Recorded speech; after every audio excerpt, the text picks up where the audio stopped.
Right at 6:30. Again, tell me when you're rolling to.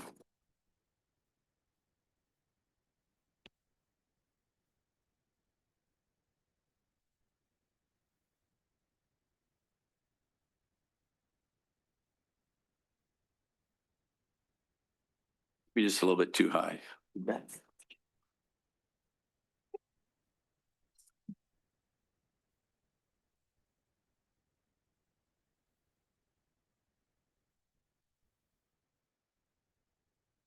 You rolling online yet, Kenny? I'm still showing it's 29. I got you. I'm pushing you a little bit, I know. I'm showing 6:30. You tell me when you're rolling. We may need more than one of these tonight. Okay. Good evening, everybody. We are meeting. This is the official city council meeting for October 6th, meeting at 6:30. We can't meet before 6:30, so thank you for your patience here. It's a little warm. It's a beautiful night. It's a summer night in fall, isn't it, out there? So, no, we're meeting with the policies and procedures set forth from the governor's office up in Lansing using Robert's rules. There's no jeering or cheering. You're Northvillian, so you only do that on appropriate times. So, know that. I'd like everybody to stand for the Pledge of Allegiance at this point. Usually I have a youngin', but I don't see anybody real young, so us oldies will have to start you. I pledge allegiance to the flag of the United States of America and to the republic for which it stands, one nation, under God, indivisible, with liberty and justice for all. Great. Well, welcome. Some of you I see maybe are first timers in here. No, I'm the mayor, but more importantly, I'm your master of ceremonies. So when you come in tonight, there's a sheet of paper where you came in to the right. If you want to kind of follow what's going on, I'll run you through that as we get there. The first thing on the agenda was the pledge we just did. Number 2 is a call to order. So I'm going to ask the clerk to call us to order like I did and do the roll call, please. Carter. Here. Janetti. Here. Krenz. Here. Morosky Brown. Here. Turnbull. Here. Great. We have a full quorum. We usually have that here. So number 3 on the list that you see out there, your scorecard, is the approval of the agenda. I'm looking for a motion up here from council for the agenda approval tonight. Do I have that? I move to approve the agenda as submitted. Support. So we have a motion properly supported. Any other discussion? Seeing none, I think we can do this nice and easy. All in favor, say aye. Aye. All opposed, say nay. Good. We have an agenda. So tonight, before we get into public comments, we have a special presentation, and I would ask the Rotarians to just come right up here. They have a special gift for the city, and we have something for them. So I'm going to come down there, and I would ask all the council to come here in the middle. Well, they want, Brian, let them first announce. Yes. Oh, yes, they are. DJ or They are. Eric, okay. They are giving us a great announcement. Oh. You're right. We're just gonna stand back here. It's an easier photo for them. We'll just gather in so they don't, yeah. Oh, we need to go this way. So we're in the middle. Does that make sense? We're fine. Oh, I guess get behind shorter people. Let's go. That's what it is. Well, we are the Rotary Club of Northville and the Northville Rotary Foundation, and we are delighted to be here this evening to present a check in the amount of $100,000 toward the Fort Griswold Plantscape project. And I just want to express our gratitude for being an integral part of this Northville community since 1926. So it's a special year for Rotary. In 2026, we're celebrating our 100th anniversary. And this November 22nd, we are celebrating our 50th year anniversary of running our Good Fellows, which is in support of Northville civic concerns. So we are grateful to be a part of this Northville community and also to be a community partner in the collaborative effort to update the Fort Griswold Plantscape and to really meaningfully support healthy, accessible and fair, safe play for children and families in and around our community. our work in Rotary is focused locally, regionally in Southeast Michigan, and globally. And so we partner with the firefighters, with Living and Learning Enrichment Center, and with many of our Northville Civic Concern to really raise up Northville together. And our theme this year is Unite for Good. And that really is something I think we can all keep first and foremost in our minds. So we're grateful for this opportunity and happy to be a part of the project. And we thank you so much. Let's give it up for the Rotary for all they've done. Thank you so much. And on behalf of, and I'm on here, right? On behalf of all in council, and I got a hold of the governor today, we have something for you, a day in the city. So let me put this here so they can hear online. So this is a resolution on behalf of all of us in council here today for the Rotary. And Rotary is near and dear to my heart. My father was in charge of it when dinosaurs roamed the earth. And I'm in awe. These are all the leaders. I have a chance to go. It's my privilege and honor to go there. But with that, let me read this officially. And there's a lot of legalese things here. And then at the end of today, after we vote on the consent agenda, we will give this to you. It goes something like this. Whereas Rotary International is the world's oldest and largest non-political service organization with 32,000 clubs in 200 countries and more than 1.2 million members. And you see a few members up here, don't you? And whereas the Rotary four-way test is truly an inspirational guide for all in society, which asks, is it the truth? Is it fair for all concerned? Will it build goodwill and better friendships? Will it be beneficial to all concerned? And whereas the Northville Rotary Club is celebrating their centennial, as just mentioned, 100 years of giving back to the community since 1926. In 2026, they are celebrating that. We as a city thank Northville Rotary for the litany of service projects they have assisted many in the community over the years, including supporting those in need in Northville, the surrounding area, and really all of southeastern Michigan. And whereas initiatives like the Goodfellows Paper Drive, which was mentioned for civic concern, Rotary Park Well, the stewardship of that, and now today a tremendous support for the renovation of Fort Griswold at Ford Field, are made possible through the Rotarians willing to share their time and talents to benefit all in the Northville community. And now, therefore, be it resolved that the Northville City Council accepts this donation for renovating the Fort Griswold Plantscape at Ford Field from the Northville Rotary Club. And with concurrence from the governor of the state of Michigan, hereby proclaim October 6, 2025 in the city of Northville, our hamlet in the hill or Switzerland of Wayne County, as we were always known, as the Northville Rotarian Day. So again, let's give it up for the Rotary Club.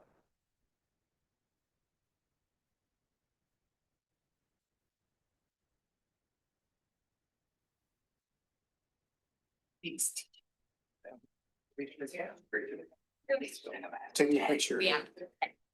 Pictures. We're getting it, yes. Make sure everybody's behind, make sure you get everybody in council. Exactly, this way. Oh, we gotta go this way. And here. I will jump here. Forest Mayor Turnbull is a member of Rotary as well. Great honor. And Barbara Murrah. Mayor Pro Tem. Ready? 1, 2. Perfect. Thank you. And I will get this to you after it's all signed. Take care. Yeah. Thank you all. Give me a cup. That's yours. It's yours now. There we go. After you. After you. Mary. Up like you, right? Thank you. No more. No, no more. Yeah, I do. That podium. So now, if you have been here before, this is public comment time. If something's not on the agenda, you can talk on anything that's not on the agenda. Things on the agenda, I'm going to give you 2 minutes to talk on those items too. So tonight, When we get to it. when we get to it, yes. So on the agenda tonight is the consideration of the second reading and adoption of the amendments to the zoning ordinance for 3 district density, allowance and interior parking lot landscaping standards. I don't think too many people are here for that, but maybe you'll surprise me. And B, consideration of the second amendment to the Downs Plan Development Agreement, request of Hunter Pass.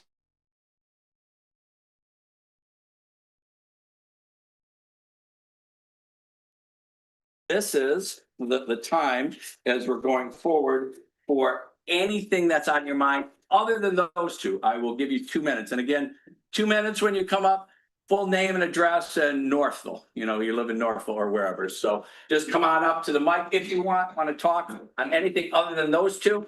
I will open up those two. Yes. Yep.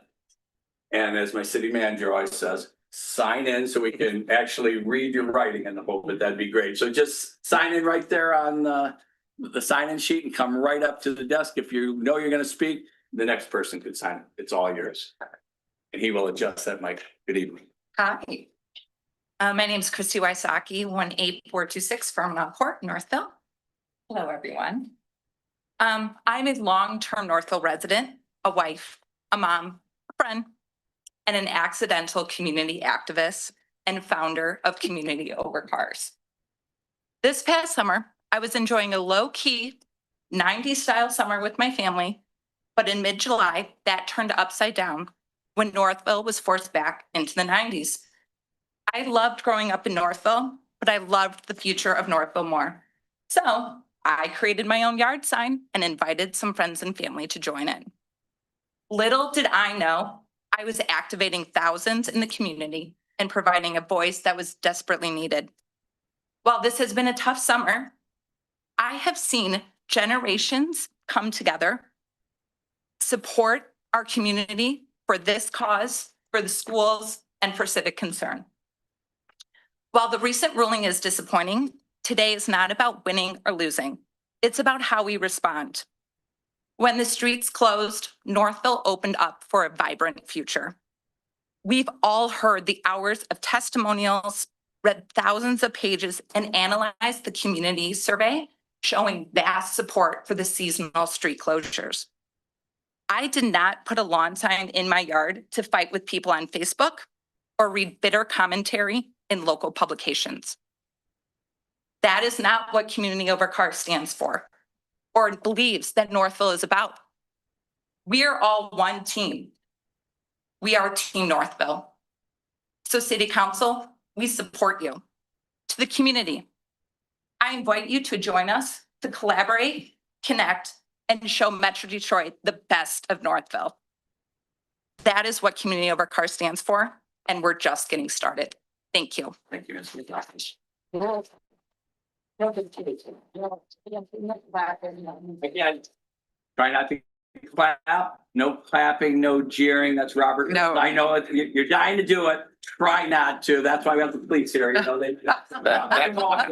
That was for Friday at the homecoming game. Yeah. Back there. Homecoming was great. Come right up. Thank you.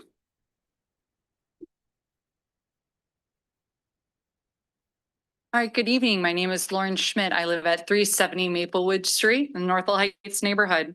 And the street closures have always had a lot of support, but it was muted through false narratives and negativities. And now through Community of Cars, you can see it through the bright orange signs on many lawns. And it's not just in one neighborhood, it's on Dunlap and Rogers, it's on Wing Street, it's on Main Street and Center, and venture to other neighborhoods like Morgan Circle or Northville Heights, and you'll see sign after sign asking for a solution.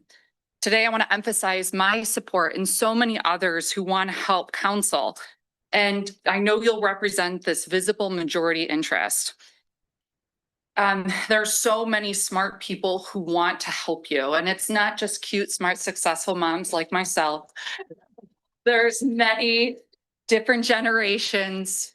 There's men, there's women. There are so many groups who want to find a solution to pedestrian safe areas with seasonal closures. Thank you for your time, and know we support you, and we know that you guys will make the right choice in supporting seasonal closures. Thank you for your comments. Next. Thank you for not clapping. He's a little taller. Hey, good evening. My name is Aaron Comp. I live at 19340 Scenic Harbor Drive.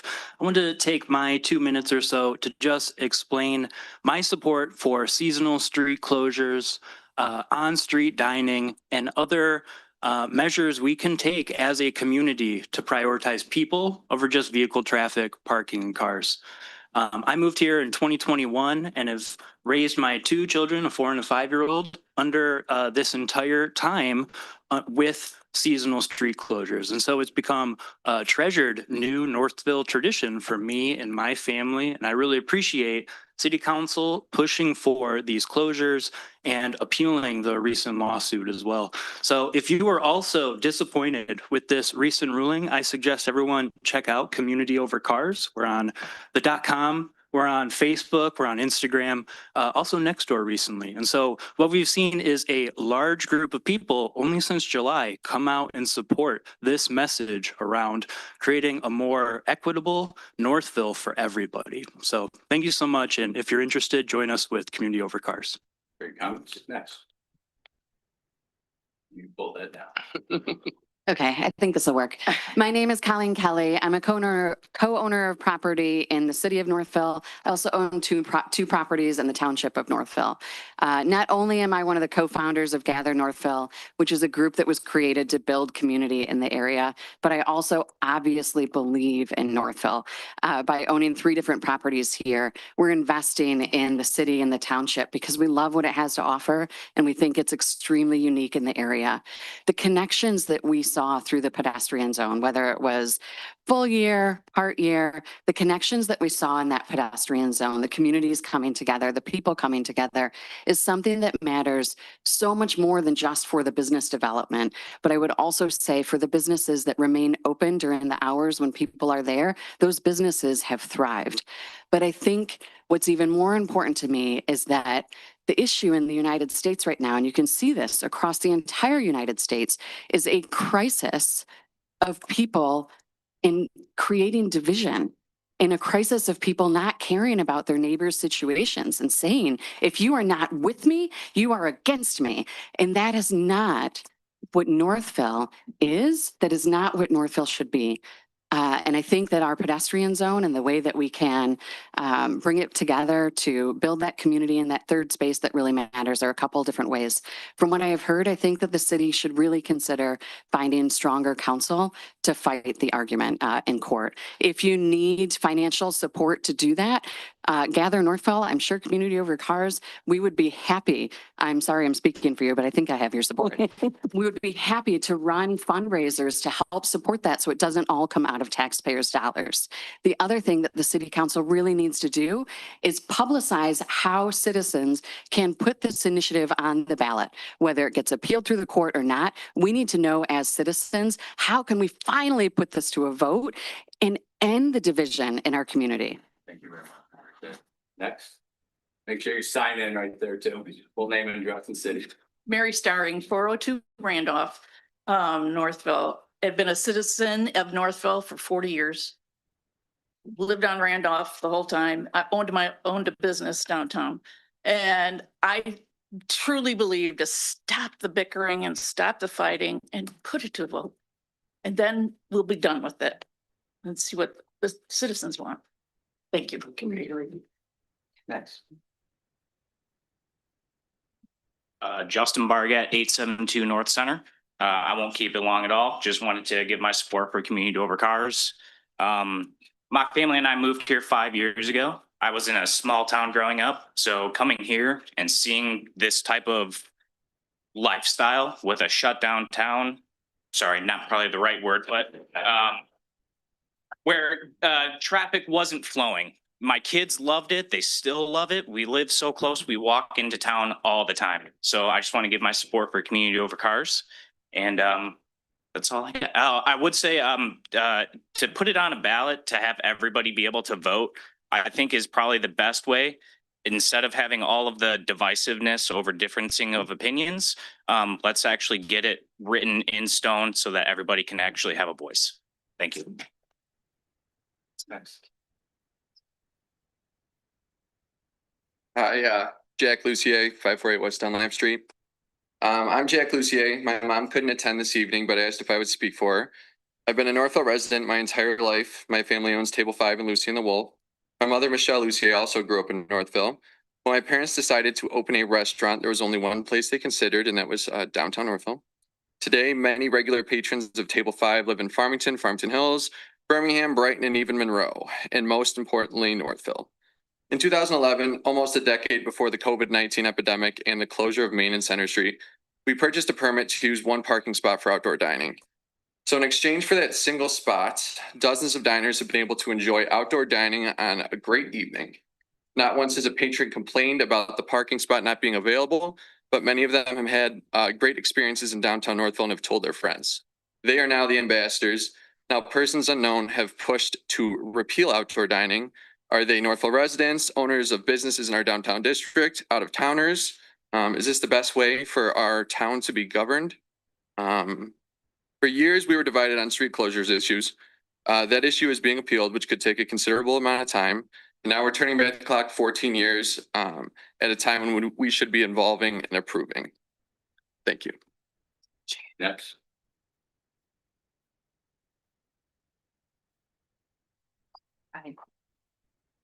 My name is Gloria Haig, and I'm here because on July 30th of this year, the city sewer backed up into our basement, pouring water into our finished basement, destroying everything in that basement for the second time. All we want to do is prevent a future occurrence. And I'm here today because literally we can't get anyone at the city to have a conversation with us about it. The city was notified immediately on July 30th. It was a significant rain event. And thereafter, what we've asked for is to meet with a responsible city official so we can review with a DPW official so we can review, understand the specific problem and assist in the solution process.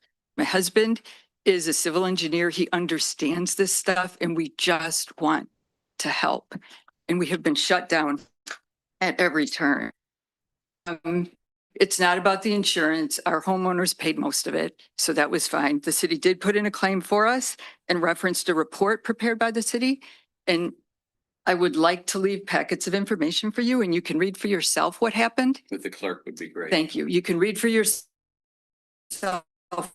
what happened when we asked for the report all 4 times. We finally received a copy of the report. And now, frankly, I understand why the city was so reluctant to turn it over. The report is 1 sentence. It's not a report. It doesn't explain the cause of the backup. So all we would like to do, all we want to do is protect our property and to have it not happen again. And as a longtime resident of the city and a member of this community, we expected more. And I thank you. What is the address again? 610 Potomac. 610 Potomac. Get a call. Thank you. Good Lord. So sorry. Next.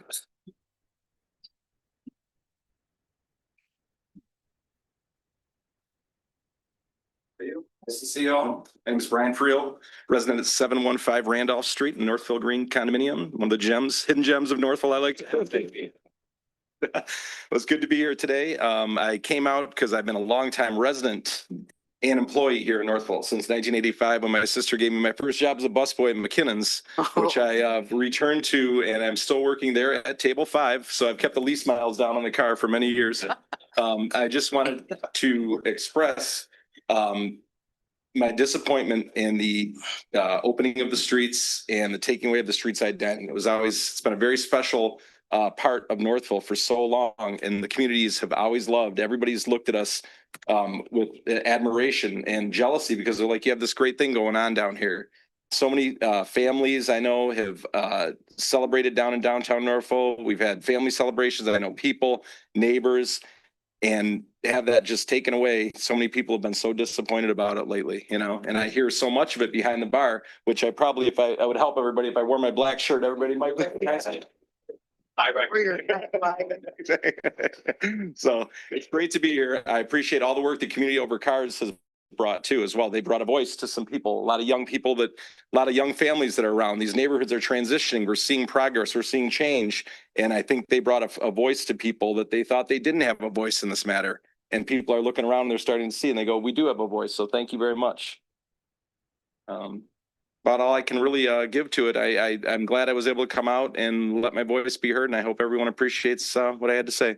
Thank you very much. See at table 5. Next. Hi, I'm Charlotte, and I know you've heard a lot about people talking about like different generations, how like they support this and like they want the streets closed, but I don't think you've heard from all the different generations, so I'm here to help you do that. So I really think that the streets should be closed because like when I get a half day at school, I want to go downtown and like see my friends, and I want to go to Starbucks. I want to go get all this fun stuff. And like if the streets aren't closed, a lot of times like cars will be speeding past there, and like it's just kind of dangerous. And like I feel like it should be pretty safe. And I think it's really fun because like during, you don't have to have it closed during the winter because no one's going outside during the winter in like shorts and t-shirt. But during the summer, I think it's really fun because like you can go down like downtown, you can hang out. There's nice weather. I think it's pretty fun. Yeah, that's about all. Thank you. 426 East Street. Good.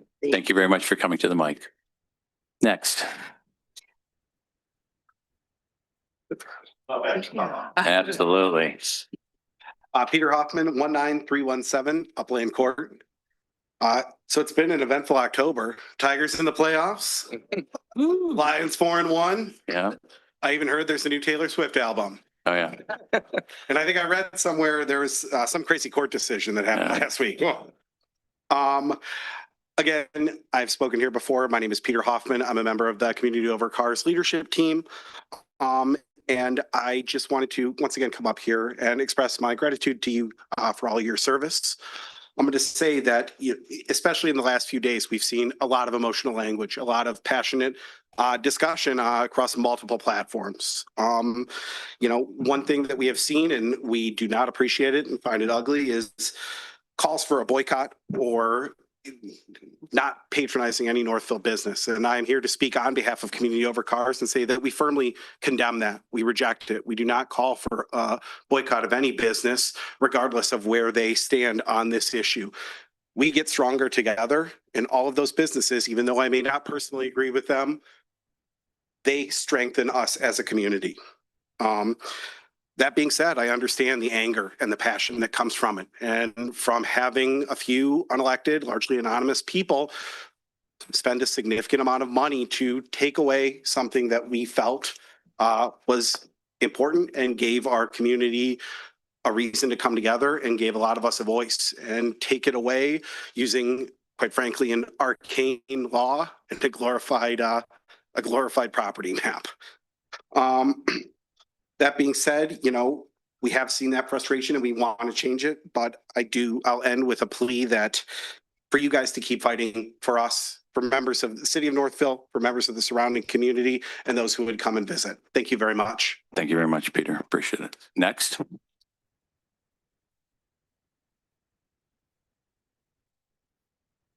Hi there. I'm Kathy Rubel. I live at 212 St. Lawrence Boulevard. Just moved there several months ago, but prior to that, we lived in the historic district on Rogers for 8 years and in the township for 10 years before that. I grew up in Livonia and Plymouth. I think I know the area pretty well, and I'm here to show support like many that are here today. We embrace everything about downtown Northville, everything that has to offer. And I want to emphasize this, we purposefully support the local businesses, restaurants, bars, shops, our dentist, financial planner, lawyer, bakery, new bakery, hair salon, and pharmacy. They're all downtown. So from the beginning, I actually advocated and supported a pedestrian-only downtown with the closure of both Main and Center. And I'd spoken at past council meetings in favor of that. But the reason I'm here today is to continue to advocate and show my support for the local businesses, as people have commented on, and community members like my family who enjoy this unique experience that our city provides. And while I personally was not happy with just seasonal closures, I accepted the decision, and I continued and will continue to support the community and the businesses. From a complete pedestrian mall to a single pedestrian only street, or even a small designated area, there are benefits to be gained for nearly every aspect of local life. When safe, inviting, and accessible to all, pedestrian-only areas are a magnet that I believe pull a community together. I find it really interesting that Plymouth has recently kicked off a project reimagining downtown streetscape, a multi-year planning process that includes improvements to downtown aesthetics, infrastructure, and walkability. So what really stood out to me was a quote: "We want to be respectful to the historic nature of our downtown, but we also recognize there are things that need upgrading." They're thinking about future generations. The young lady who just spoke is why we're all here today. What's most frustrating to me is how a small group of individuals who might not be satisfied have an agenda. Thank you so much. For your efforts. Thank you. Thanks for coming. Next. Hi, my name is Julian Gabriel. I live in 19844 Iron Gate Court. I do want to say this, coming up to the mic and speaking, as well as actually just being in Northville, is a bit of a newer thing for myself. I've only lived in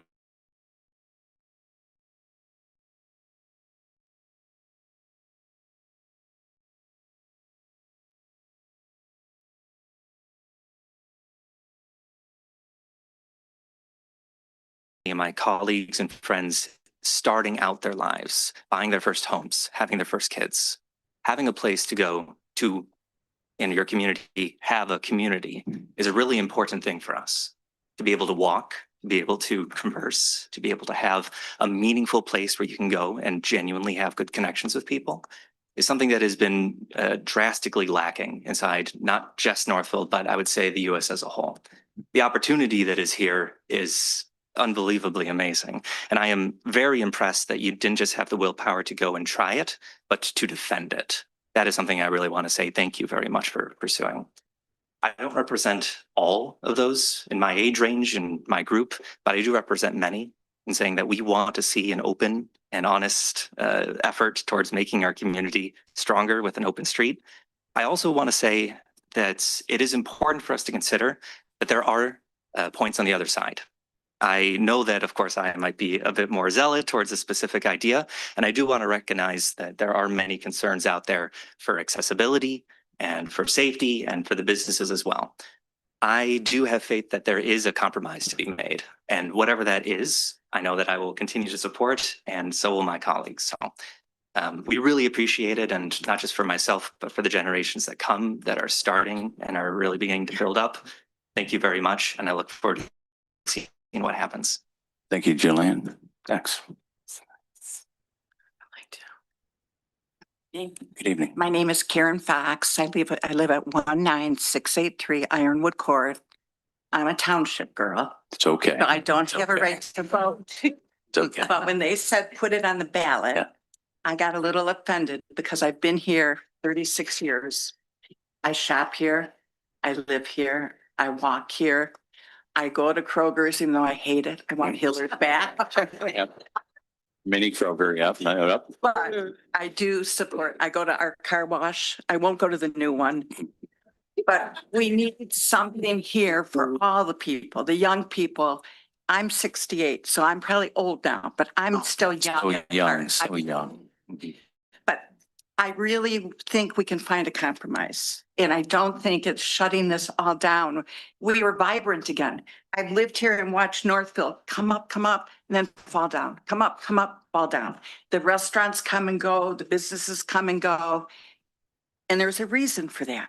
We have the audience here. We have the residents now that want it to prosper.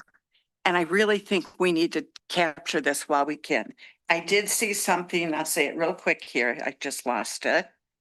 But it was WXYZ came across my Facebook. It says downtown Northville ends permanent on-street dining after court ruling. The first comment from a David Donaldson was more of a reason to go to Plymouth now. So I think that says it all. We need to save this. Thank you so much. Thank you very much, Karen. Next.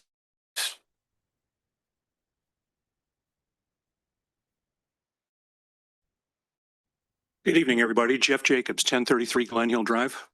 I want to try and reframe the conversation a little bit, and I would challenge you to think about this. And the last two speakers have both touched on it.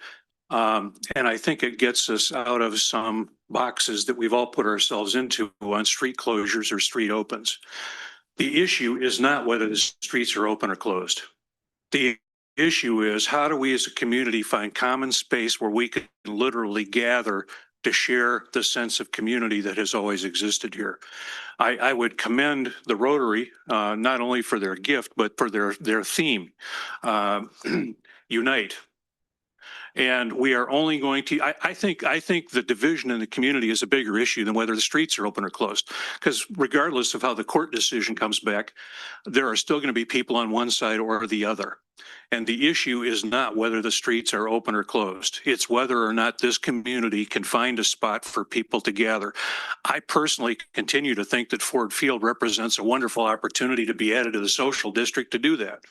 Now, that's just one idea. There are certainly probably a dozen others ready to come to the microphone.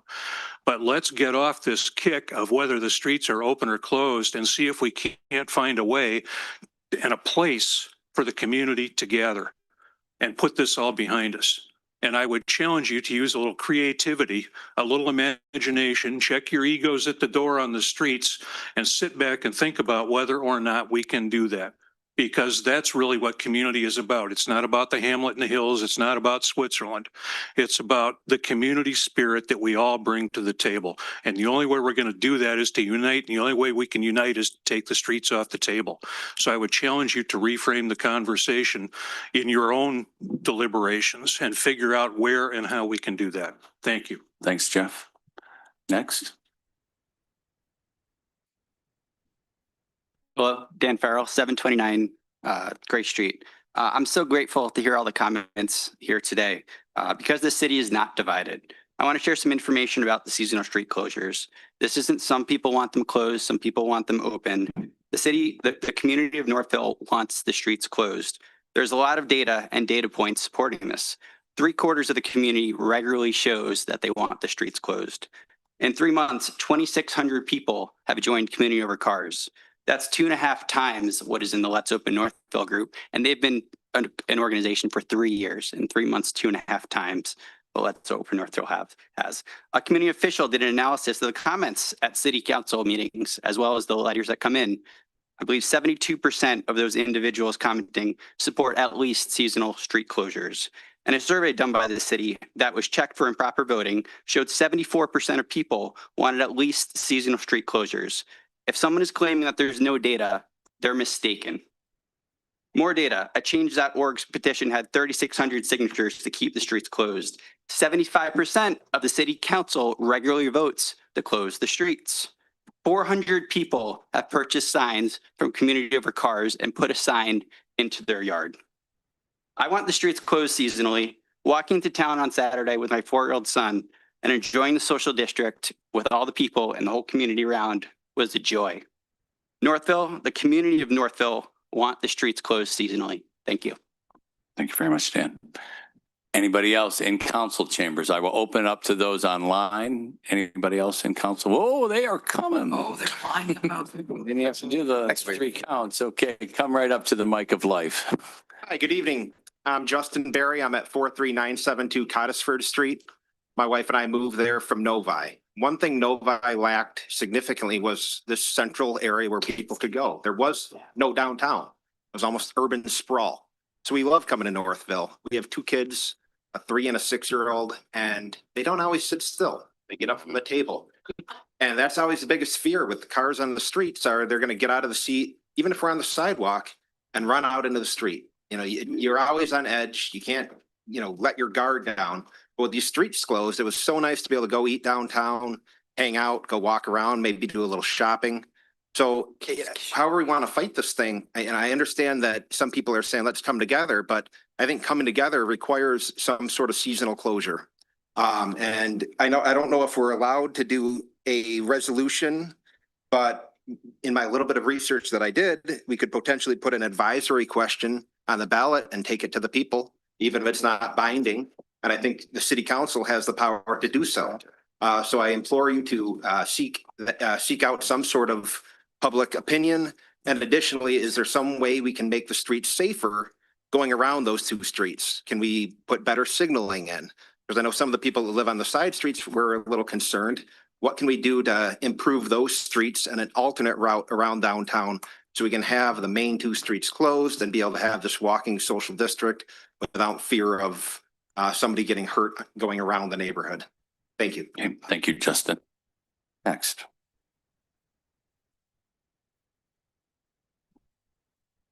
Good evening. My name is Therese Grassi. My husband, Paul Scott, and I live at 512 West Dunlap Street in the Historic District. Contrary to what some think about the demographics of who supports the street closures, which we do, we are boomers and we live Right, that is. affected by the closures. Seasonal street closures was the compromise reached many, many months ago. As an aside, we also support all Northville businesses. More than seasonal closures, as a property owner and taxpayer, we strongly believe that it is the job of our elected officials to make decisions on these matters and not a shadow group of a few people who refuse transparency. We know who our city officials are. We don't know who they are. In fact, I was blocked from their Facebook group when I asked for transparency about who was behind the group. Meanwhile, they have folks on their site posting insulting, rude, and snarky comments against those who disagree. I think we have room for open, honest, fair discussion without all the snarkiness going on. Speaking of compromise, we believe that it would be completely inappropriate and undemocratic to succumb to the compromise required by the Lawn Group. I was present here in council chambers when their requirements were read. As a resident, I was insulted. Further, it seems more than a little hypocritical that they, whoever they are, can say that they will allow limited use of parking spaces for outdoor dining if the city agrees to their terms, and at the same time, they're filing an emergency motion saying that any use of parking spaces is not permitted. We beseech the city to seek all legal methods to return control of our town to our citizens and our elected officials. Thank you. Thank you, And go Therese. Tigers. Go Tigers. Yeah, okay. You can clap on the Tigers, no question. Mr. Johnson. That's better. Sometimes we like to tag team to get under the 2-minute rule. So I'm going to start. My wife will finish. The devastation caused by the minority group Let's Open Northville and their lawsuit continues to directly impact the vibrancy of our greater community and the potential viability of our local small businesses. While all neighboring cities around us are launching additionally innovative plans to adapt further and reimagine themselves as a walkable, welcoming town, Northville has taken another direct hit in the opposite direction. The loss of our pedestrian district and now the removal of all on-street dining will do even more damage to downtown Northville, the full extent which is beyond comprehension as we are left behind. The few who chose to align themselves with Lon and their lawsuit and subsequent emergency motion have caused Northville to become completely stifled. Without a successful appeal, our city will be forced to remain frozen in time forever under a court order. It will become stagnant to the point of no return. Lawn supporters are foolish to believe it won't negatively impact them as well.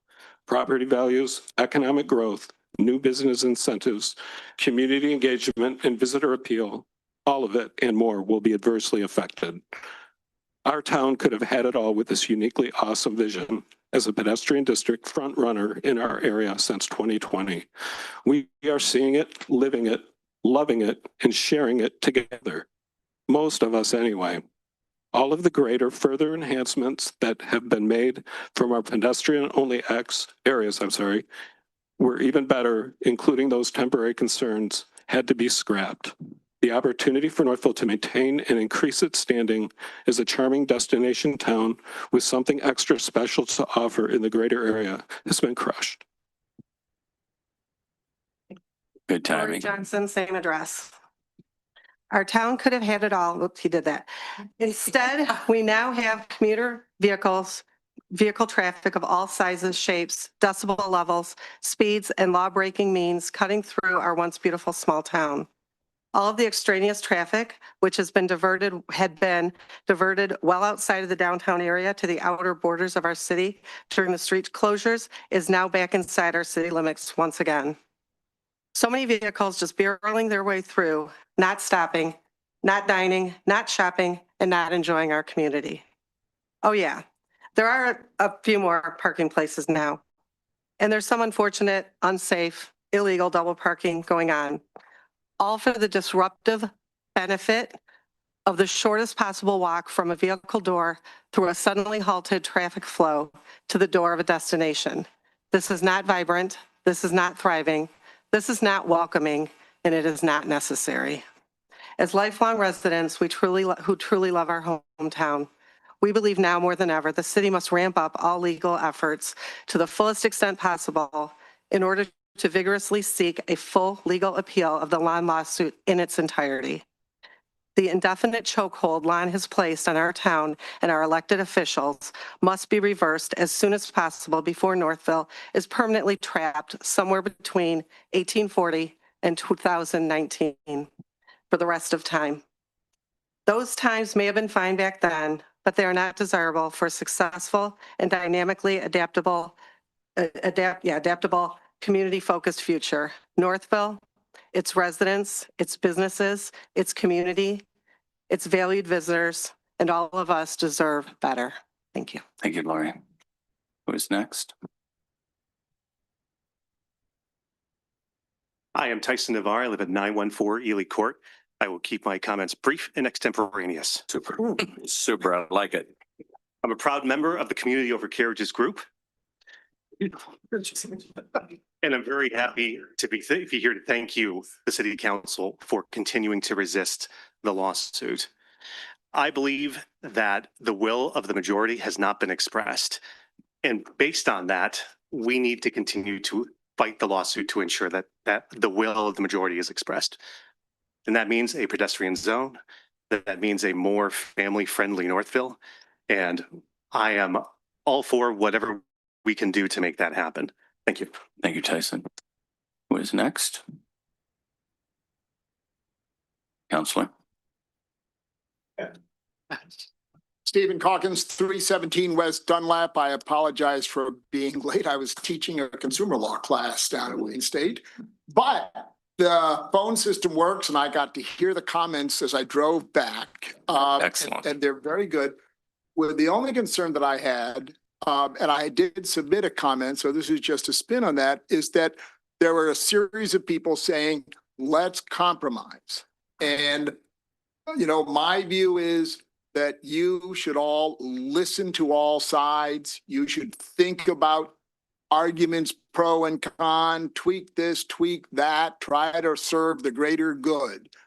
But the one thing that you should not do, in my view, is that when Lon comes forward and says, gosh, there's been so much pushback, we really need to compromise, do not sign a court enforceable binding agreement with these anonymous people. Because that would mean that for the next 100 years, whenever you want to do anything, you need to go try to figure out who is controlling Lon in the year 2040 and go communicate with them. They may be in Florida, they may be deceased, who knows, and get them to sign off on what you want to do. But think about it that, you know, what if you had a restaurant with a flood, so they desperately needed some additional dining for 2 months? Could you do that? Answer, no, there's a court order and you would be in contempt if you did that. So you'd have to go and beg and plead and go back to the court. And if anybody heard that court proceeding and knew that Lon was blocking all outdoor dining in the parking areas, you would know you don't want to turn your future over to that system. So listen to everybody, but do not sign a binding agreement with these anonymous people enforceable by court order. Thank you for your attention and for all you do. Thank you, Stephen.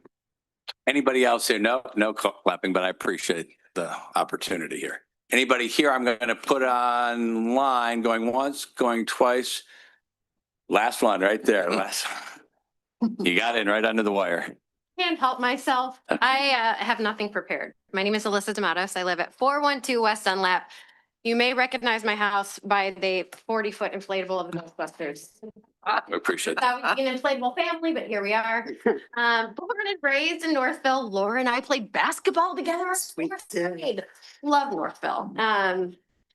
Here to say, I appreciate all the work that's being done.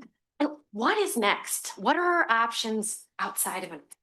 I feel it's going to take a long time. So I think my question is, what do we need to do to either get it on a ballot, get better legal counsel, revise the plat, whatever it is? Like, what are our actionable next steps? Because you have a group of people here that love Northville and want to see connection and community and joy and all these great things together. So we're looking to you to guide us in the short term. What are our next steps? Thank you very much. Anybody else in council chamber? So. Good evening. My name is Lisa Heisey, and I'm here with my husband, Andy. We live in Northville Township near 6 Mile and Northville Road. However, our daughter, son-in-law, and 3 beautiful grandchildren live on East Street, just a short walk from downtown, and they are the reason we are here tonight.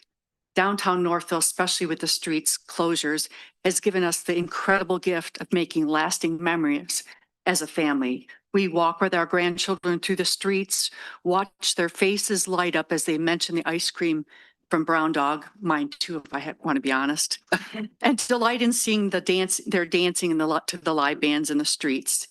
These moments are precious.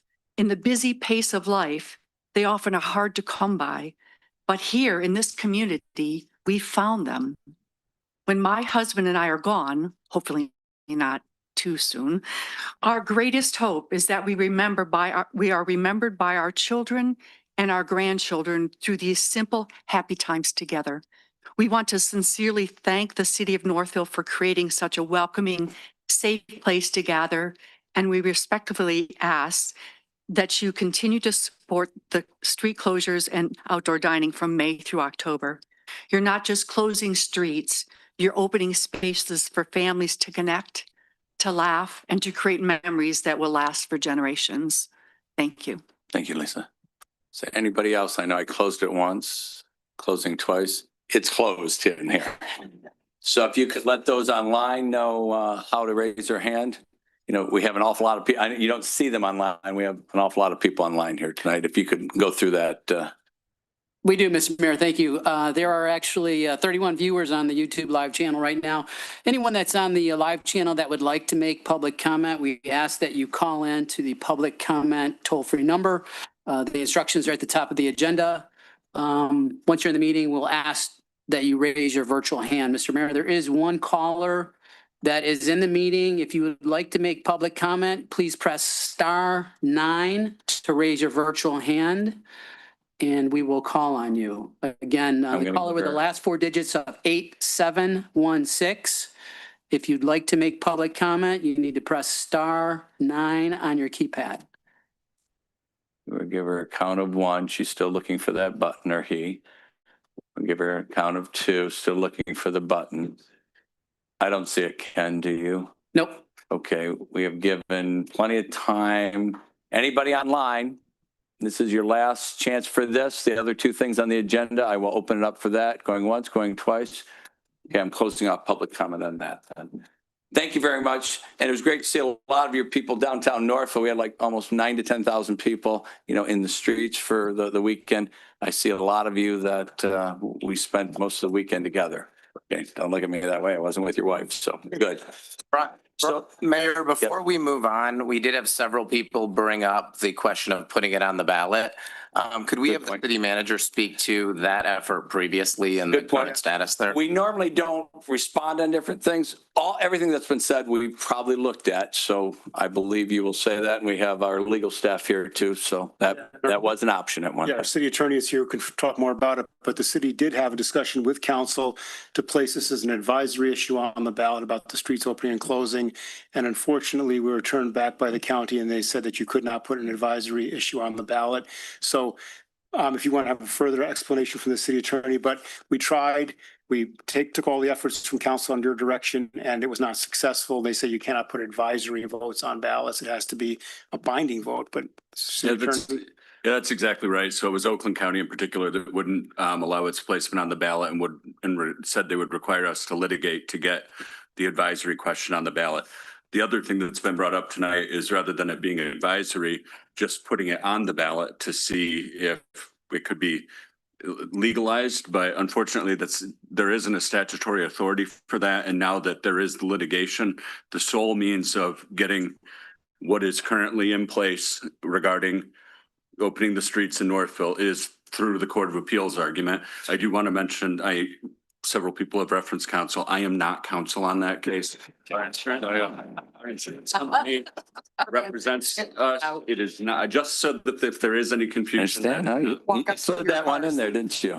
Yeah, and I'll just put a footnote on that because I don't want Oakland County to just be blamed. So Oakland County had the biggest and first and immediate concern when we made the request. Wayne County also shared the concern. They went the next step to ask their internal corporate counsel for an opinion. When they asked their corporate counsel internally for an opinion, they said, well, if it's legal, what if they did that legally? If they're allowed to do it, the city do it, we don't know. So then it would have been between the two. So they decided to ask the state. And so that is when the state said, you can't because of our charter. So it isn't like change an ordinance or change. So that was, we did try. Yeah. So we tried, we did that, but it was one county, the other county council within there, and then the state weighed in with their opinion and basis, and that just, there's no way. Yeah, thank you. I wanted to just share that because it's a matter of process. I know we don't speak to opinions in response to public comment, but I do think it's important we highlight the process. We try not to, but we appreciate what you're saying. I spent quality time with the Attorney General on this up in Lansing and here in Northville. We will look at every way, shape, and form to make sure everything is legal on this, and she is doing the same. But we were not going to sue the state at that moment in time. It wasn't good for us. No. Good. So there's nothing else online. We are now, so I'm your master of ceremonies. We went through public comment number 5, number 6. I'm looking for the consent and approval of the agenda, the consent agenda. Do I have a motion to go forward with that? I move to approve the, and by the way, it's not light reading, but I want to thank again our city staff for everything on the consent agenda. There are so many just amazing things happening that are there because their majority are administrative, but also our resolution for accepting Rotary's donation is on there. Absolutely. So if you ever have the time and look, there's some really great things happening in this, moving Northville forward and getting jobs, getting things done. And when we approve the consent agenda, I will sign this. Yes. Go. So I move to approve this weighty consent agenda as submitted. I'll support it. So we have a motion, properly support. Any other discussion? All in favor, say aye. Aye. All opposed? Okay. That's been out there for a week, so you can see all the bills we're paying and everything else and the different meeting notes. So you officially have this. I will sign this and give it to you tonight, DJ. So from there, we are going to the next. And by the way, we had 128 pages of public comment. So we have read all that in our packages. Besides the people that were here tonight, we have 128 different pages. I expect everybody to be prepared. And we've read all those pages. So we hear you. Well, if most of it came before 4 o'clock, if you're a speed reader, we got to it We and did, stuff. yeah, So just so you know, all those, that's been out there for a week. So we got a lot of public comment on that. So now we're going to go to, we handled all of our public hearings last time, number 7. Number 8, unfinished business. We finished all our business. So now we're going to go to new business. Number 9, a new business is 9A is consideration of the second reading and adoption of the amendments to the zoning ordinance R3, district density allowance and interior parking lot and landscape standards. And is that? So that. Oh yeah, there you are. I was looking for you right there. Our city planner. Go right ahead, Justin. So the first reading was approved at your September 15th meeting. Since that time, we did update the interior parking lot landscape standard to clarify that it applies to privately owned lots, which is consistent with the original language. It was just a cleanup of something that didn't get caught at the planning commission. Other than that, everything else has stayed the same. This was unanimously recommended by the planning commission and fully supported by council at the first reading. Great thing. There's So a motion in your packet. So no, in the audience, we've been through this. We had a public hearing on this. The planning commission spent a year on these ordinance changes. This is the second reading by law to make sure. We had a lot of input last time and we made some changes and you made some input. Well, this is a little different in a really positive way. Usually the planning commission has been doing a lot of work for the past year, working with Justin to go through and update our ordinance amendments. Yes. What's really unique and pretty amazing about this one is something came to their attention that was in our zoning ordinance that actually prohibited something consistent with our master plan that we wanted to do. It was an arcane ordinance that actually prohibited having more I wouldn't say affordable, attainable housing. So they immediately, within 6 weeks, got it to us with the recommended amendments. And I credit Justin for that, but also their leadership in it. Once they saw it, immediately that day, asking him for Justin for his guidance on how to get this changed. So normally it's a long process and it needs to be, but in this particular case, it was one small portion. It was that quick action. And I really commend our planning commission and Justin, and I thank them for bringing it towards to us. Thank you, Justin. Other comments on this? Sir. No, I agree with the updates. Okay. I'm closing this off. Anybody in the audience that has comments, this is again, the second reading and the adoption of the amendments to zoning ordinance R3 and the district density allowance and interior parking lot, kind of policies and procedures in parking lots out there in Northville. So go right ahead, Mr. Long, full name and address on Wing Court. My name, James Robert Long, 400 Fairfield Court.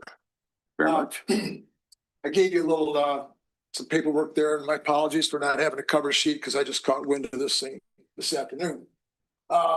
Just a little history, revisiting that we have our 3 buildings on Main Street. And we could do nothing without purchasing parking credits. Not as we could provide parking, which we can't, which we did on almost every building at the rear of them. And with interest, we paid the city of Northville $867,000 for the ability to have parking that the city was going to provide. And if you look at the one thing I've highlighted, it says the city shall provide all that. Now, I understand developer shuffles the deck on parking, and that's their right. But one thing to consider, if they're not going to pay for parking, they're going to park. And by the way, they're across the street from the CBD, so they're not, and they don't have to provide. So, you know, we're not on the downs right now. We are just on an ordinance for the parking lot. So. And it's not about parking credits. Can I get my minute? Yeah, keep going. You can go on that. This will be your next one. Then I'll be done. Okay. They're across the street from the CBD, so they don't have to pay for parking. I understand all that. But on the other note, down 456 Cady at the Foundry, we had a tenant, a client potential, wanted the whole building. And Mark Russell, as hard as he wanted to work, could not fit all the parking on that 4.7 acres. Now, he, and I know I've been in front of the planning commission, they're going to want to see it. We go for PUD, might be able to shuffle around. But when we had the original condos, apartments, we had to take away green space and other amenities just to provide the parking. So we had to provide all the parking within our property, and it was tough to do. So last thing I got to say is that it's a dust storm down there with the prevailing southwest winds.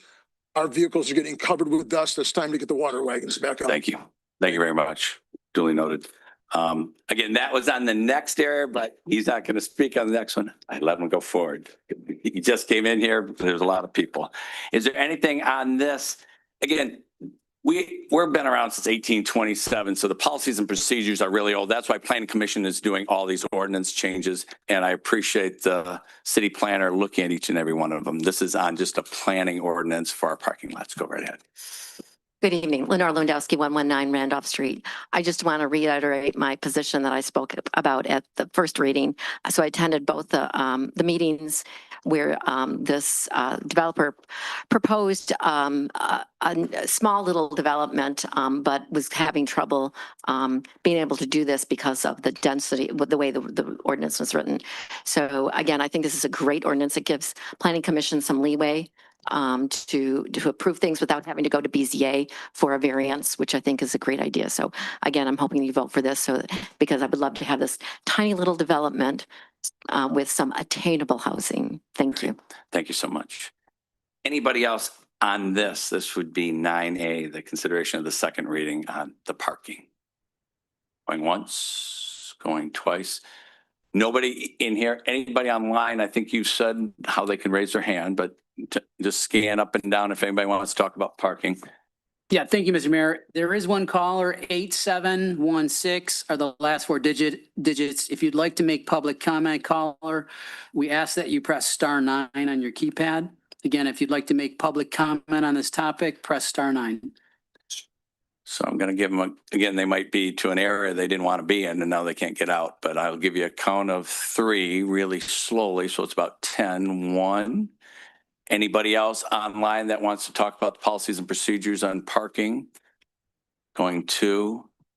Okay, I'm closing off public comment online on 9A. So heard comments. A couple of them. We've heard this on the previous meeting and some of us at the Planning Commission. We have 27 boards and commissions that report up to here. So we listen to them and they've spent a year on this. So is there any other discussion before I ask for a motion? Here, I just want a point of clarification. Yes. From Justin, because there's been some confusion, parking was discussed in parking credits, but it was really for item 90, but also just parking. And there are 2 clarification just for us and for the audience. One of the key drivers of this particular one was sort of an arcane provision that there required them to have less rooms. And because it was 3 bed, very modest 3 bedrooms, the normal other part, living, kitchen, blah, blah, blah. But they had to remove a room because of this weird provision. And maybe you could explain that. That was the first. And then the second was the parking, as I recall, was just cleaning up for very small private lots. There was some difficulties in the landscaping requirements. It didn't remove landscaping requirements, but there were some that were really impeding very small lots. And maybe you could just discuss that. That's correct. So relative to the R3 density allowance, currently the ordinance stipulates that density is regulated by taking the net area of an R3 zone site and dividing it by 1,600. And whatever that number is the number of rooms that you can have that is 80 square feet or larger. And so that is So just defined for the audience. They don't know R3. We live this world because that's a we love it multiple so much. family I know. zoning district. So They know. all of our other zoning districts regulate by number of units or number of bedrooms, not rooms over 80 square feet, whether it's a living room or a dining room. Right.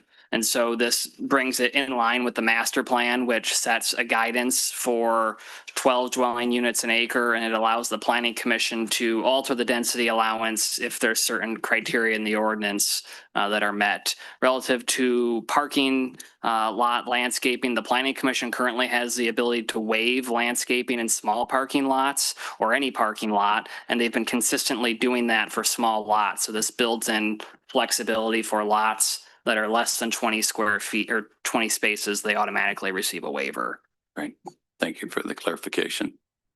Any other questions for? Justin, just quick follow-up. Are there other ordinances that you're looking at that we can maybe clean up on the attainable housing front so that we can make it less difficult to get that type of housing stock in here? I think over time, you'll see some recommendations from the planning commission. Yeah, I think that's worth doing. We're trying to go through each ordinance that we have because some 100, 150 years old, we are getting to it. Any other questions from council? So you had a proposed motion in our package and everybody's read that. Do I have that motion to go forward at this point? Mayor, I can take that. Please do. I move to approve the second reading and adopt amendments to the zoning ordinance revising the R3 density allowance and interior parking lot landscape standards. The amendment shall take effect at the earliest date permitted by law. We have a motion. Do we have support for the motion? Support. Support by Councilperson Carter. Any other discussion? Seeing none, I think we can do this one too. All in favor, say aye. Aye. All opposed, say nay. Yay. You have a motion that's forward, so get that, let it be written, let it be said, let it be done. Okay, so let's go to 9B.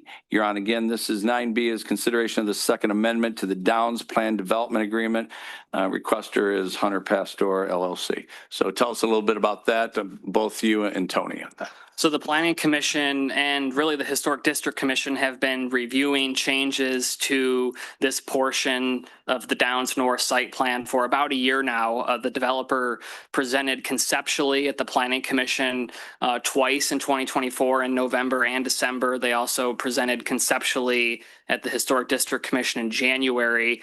Planning Commission held a public hearing on this earlier in the year, and at the time there were some changes that they had recommended to the site plan. Those changes were brought back forth to them in June of this year and were approved. The Historic District Commission also reviewed the site changes relative to their area of the project that is within the historic district and approved a certificate of appropriateness for the revisions. So before you tonight is an amendment to the development agreement that is intended to memorialize those changes. In your staff memo in the packet, there's a one-sheet summary that describes the different sections that are proposed for amendment.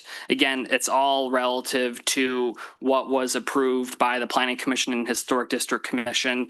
Generally, relative to the site, there was overall a net reduction of units, 15 less units. The originally approved condominium building is being reduced in size. And if you do have questions about the site plan, I'm happy to answer them. But just generally speaking, there's additional commercial space in the condominium building that was originally approved. That was something that the Planning Commission wanted from the very beginning. There's about 950 square feet additional commercial spaces.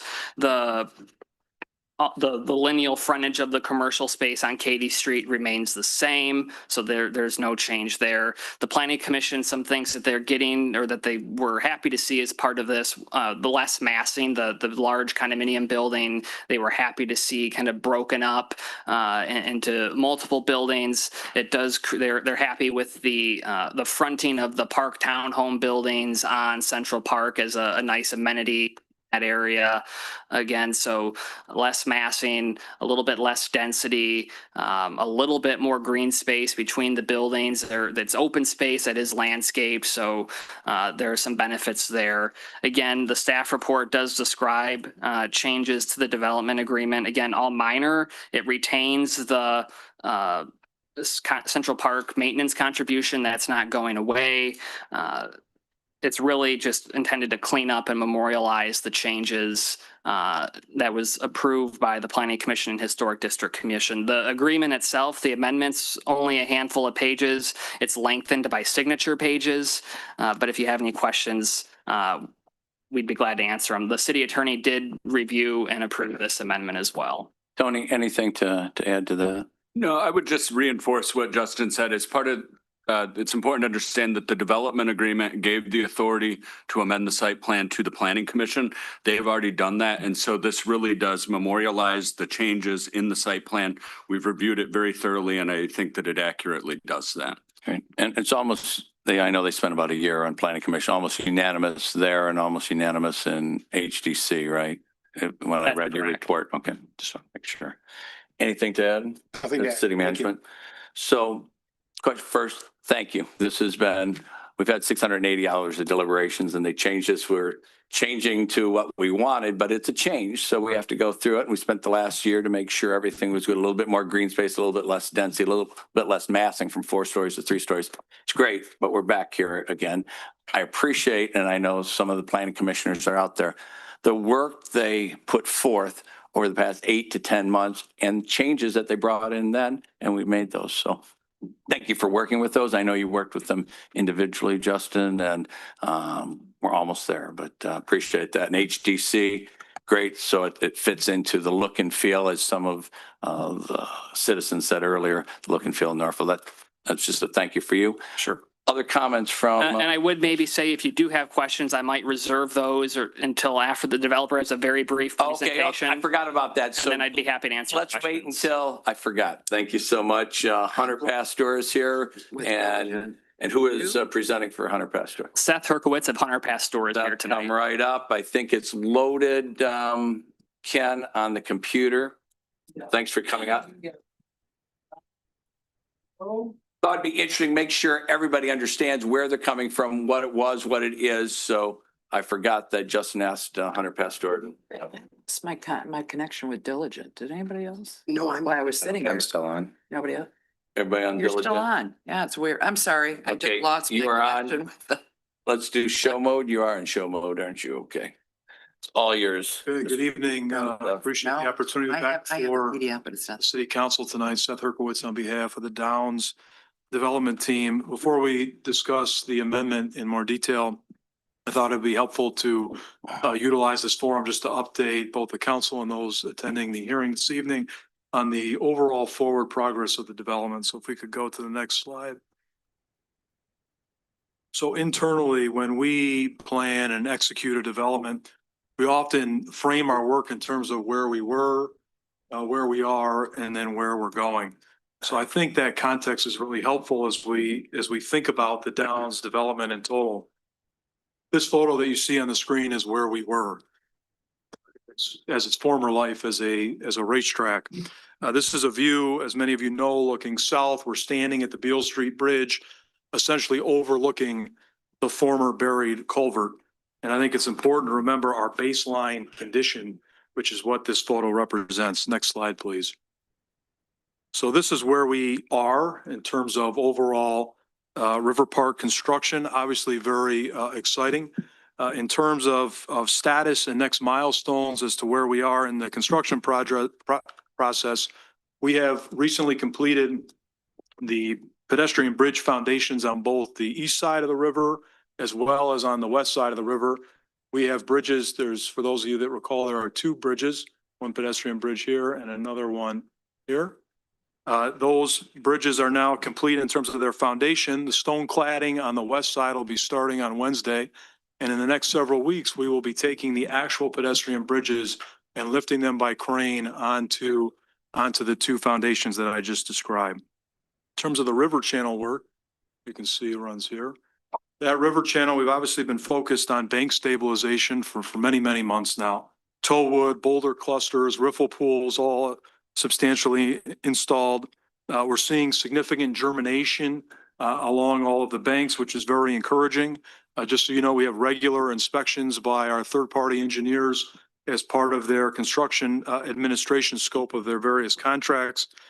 In terms of the culvert demo and the backfill and compaction, we've completed about 90% of that work as of last month, and we're right now in the process of completing the final 10%. We connected the river into the Johnson Drain last weekend.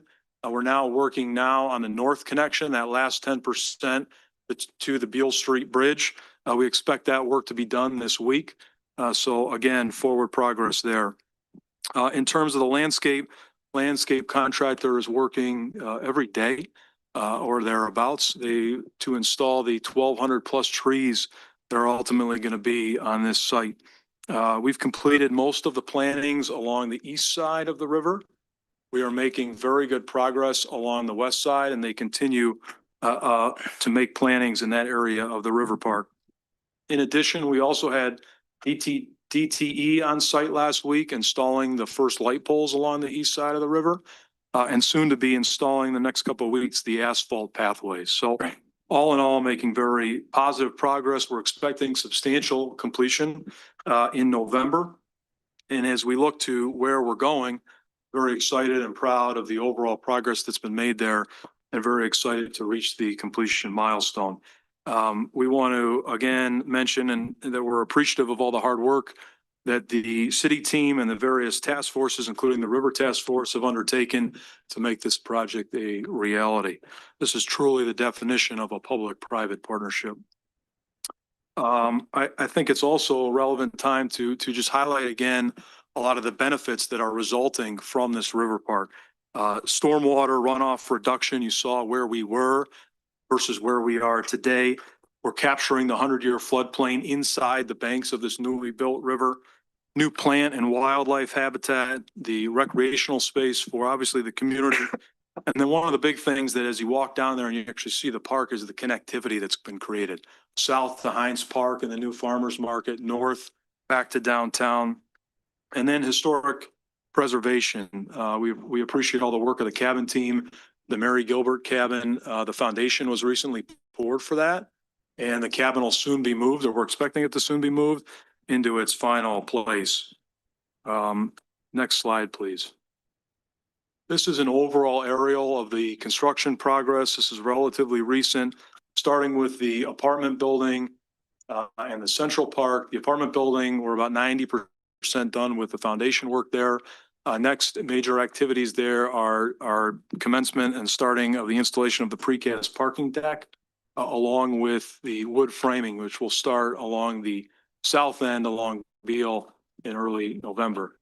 The Central Park work is scheduled to start in April. We're starting to have those planning meetings now. That'll deliver in the fall of next year. I expect a 6 to 7 month time frame for delivery. Next slide, please. These are just some up close shots of some of the progress of some of the for sale component of the project. Our Griswold model in this building will be opening in mid-November, and we'll make sure to invite this council along with others to tour that completion. Our carriage home building, which is here, that'll deliver in Q1 2026. We've been working on the exterior cladding. Again, this is just primed material. We'll ultimately paint that. That painting will get done within the next 30 days or so. Toll continues to make significant progress on the west side of Center Street and the former farmers market parcel. They actually have their first residents are now living at the Downs, which I'm not sure everybody knows. And then lastly, the building on the upper right is our 3.5 story Cady row houses, and that project will deliver in Q2 of next year. We're just finishing the framing at that building. Next slide, please. So Justin touched on these milestone dates. I don't need to reinforce them. Planning Commission approval in June, Historic District in August. We're here before you tonight seeking your approval on the development agreement amendment. And that's important because we want to continue our forward progress. We need time to advance our drawings that are essentially in schematic design right now. And we need to go in for permitting, and there's some underground utility work that'll need to be done to prep that site for vertical construction, which we're planning to do in Q2 2026. Next slide, please. So these are 3 themes that we heard as we engage with various stakeholders when we started to go through the site plan amendment process. And I think as many of you are aware, we've gone through a very intensive collective stakeholder engagement approach with all aspects of our development, really dating back to the early preliminary site plan design. Planning Commission, DDA, Historic District Commission, the various city task forces, et cetera. And those themes were threefold. One was parking, ensuring that we had private dedicated parking for the amended site plan uses. 2 was meeting a minimum retail threshold, and we were delineating between retail and commercial space, but ensuring that we had 8,347 square feet of ground floor retail. And then lastly was housing diversity and ensuring that we had some stacked flat housing type built in to our site plan, even if it was at a smaller scale. So those were the 3 themes that we took and then applied into our amended site plan, and they've been addressed and incorporated and in the plan that was approved by the Planning Commission and then later given a COA by the Historic District Commission. Next slide, please. Just as a reference, this was the original building, so 145,000 square feet, 42 units, 7,690 square feet of retail. On the parking, we had 106 spaces, 63 in the garage, and then 43 surface spaces on the back side of the building. Next slide. This is where we are today. This is what's before you. This is our mixed-use stack flat building. This building is about a third smaller, 47,955 square feet. as Justin mentioned, larger ground floor retail space, 9,284 in total, 9 residential units, and then we have 25 dedicated private garage spaces on the back side of the building. Keying in on the ground floor program for a second. So we have 2 retail pads. This one here is 5,509 square feet fronting both the Central Park and Cady Street. We see this ultimately as a food and beverage operator. And then along the east side of the site, what we're calling pad 2, that's 3,675. And that space can be divided based on the type of demand that we're getting smaller neighborhood focused retailers typically may want a smaller footprint, and we can accommodate that. Justin talked about the total lineal footage of retail being 149 lineal feet, which maps our originally approved condo building. And then we have a small residential lobby with direct elevator access up to the residential units on floors 2 and 3. Next slide, please. This is a transition from the mixed use building here. We're now going south down the promenade. This is our Central Park fronting townhomes.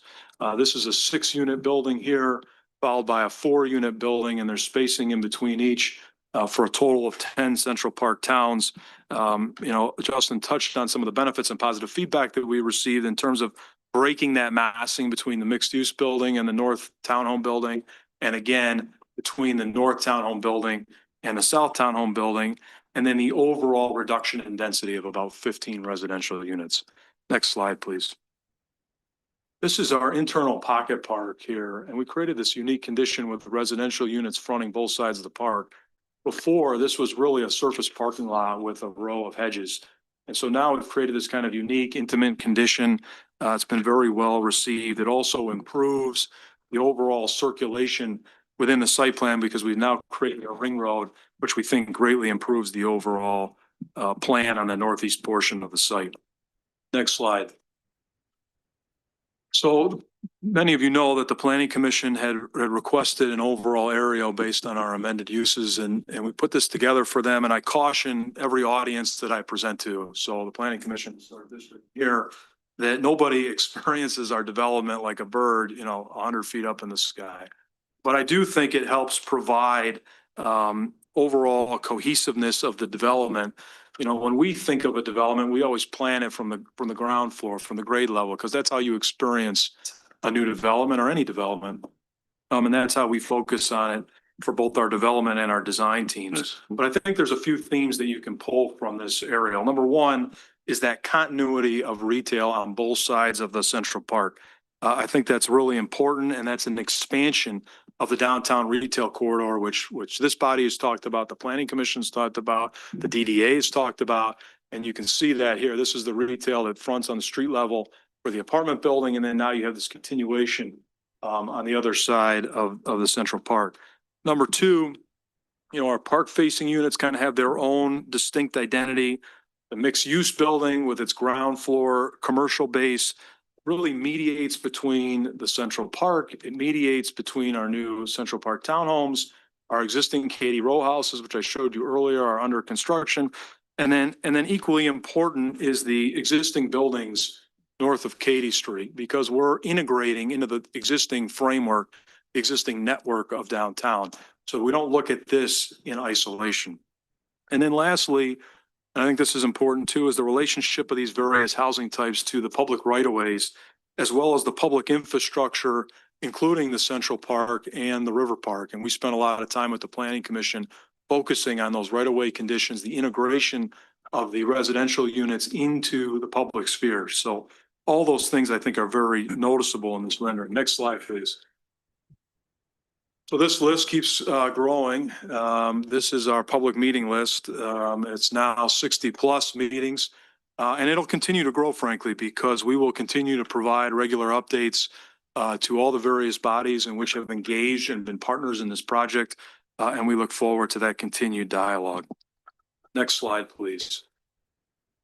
Justin touched on many of these themes. I just want to highlight them again, because really what you're here tonight to focus on is the language within the amended development agreement. Number one, identifying that minimum required commercial square footage As designed, we're at 9,284 square feet, which exceeds the 8,347 square feet as required. I want to take this opportunity to commend Northville resident Bill Stockhausen and other members of the historic team. We engaged with them on the naming convention for this new mixed-use building, and they provided us a list of options, spent a lot of time, and we're greatly appreciative of that. We landed on the Stinson, which is named after the Stinson Aircraft Company, which was manufactured just Just on the back street. wall there, right in the middle. Yep. All the single wing planes were made here until 1929. Yeah, That's so- Mr. Stinson. They put a lot of work into that, and we're greatly appreciative, and we think that's a great way to pay homage to the history of the city. Going back to the development agreement for a second, the other item that identifies is our modified for sale unit count, so a total of 58 units. Again, total density reduction of 15 housing units in total. Third, it memorializes the added parking deficiency that was supported by the Planning Commission. That's 4 commercial spaces, 3 residential spaces. Really, what's driving those numbers is the added commercial footprint. We've increased our commercial square footage. When you apply adjacent CBD ordinance, that adds another 3 spaces. I think it was clear from our conversations with the Planning Commission that the added value of the commercial space far outweighs the deficiency in the parking. And then on the residential side, CBD zoning requires 1 space for every bedroom. So as you look at the Central or the Central Park townhomes, those are designed as we've presented with 2 bedrooms, but they can flex as the buyer wants up to 3 if they use the rooftop space as a bedroom. So that's really what's driving that delta for the deficiency on the residential use, because the mixed use building by itself is sufficiently parked, actually has an excess. And so we're really talking about the townhome units that are all have a 2-car attached garage included. So from a practical perspective, that's a very typical design condition. And when you look at the move down clientele that's targeted at, I think practically speaking, that parking is addressed. Lastly, in regards to parking, just the overall, again, this was an overall approved plan development, and overall there's a parking surplus that was formerly 114 spaces. It's now 107. The next condition that's outlined, or key condition in the agreement, was the minimum LEED standards that were applied previously for the apartment building. That condition's been met as part of our construction efforts there. And then also it applied to the condo building. It now applies to the mixed use building. It just simply calls out that requirement.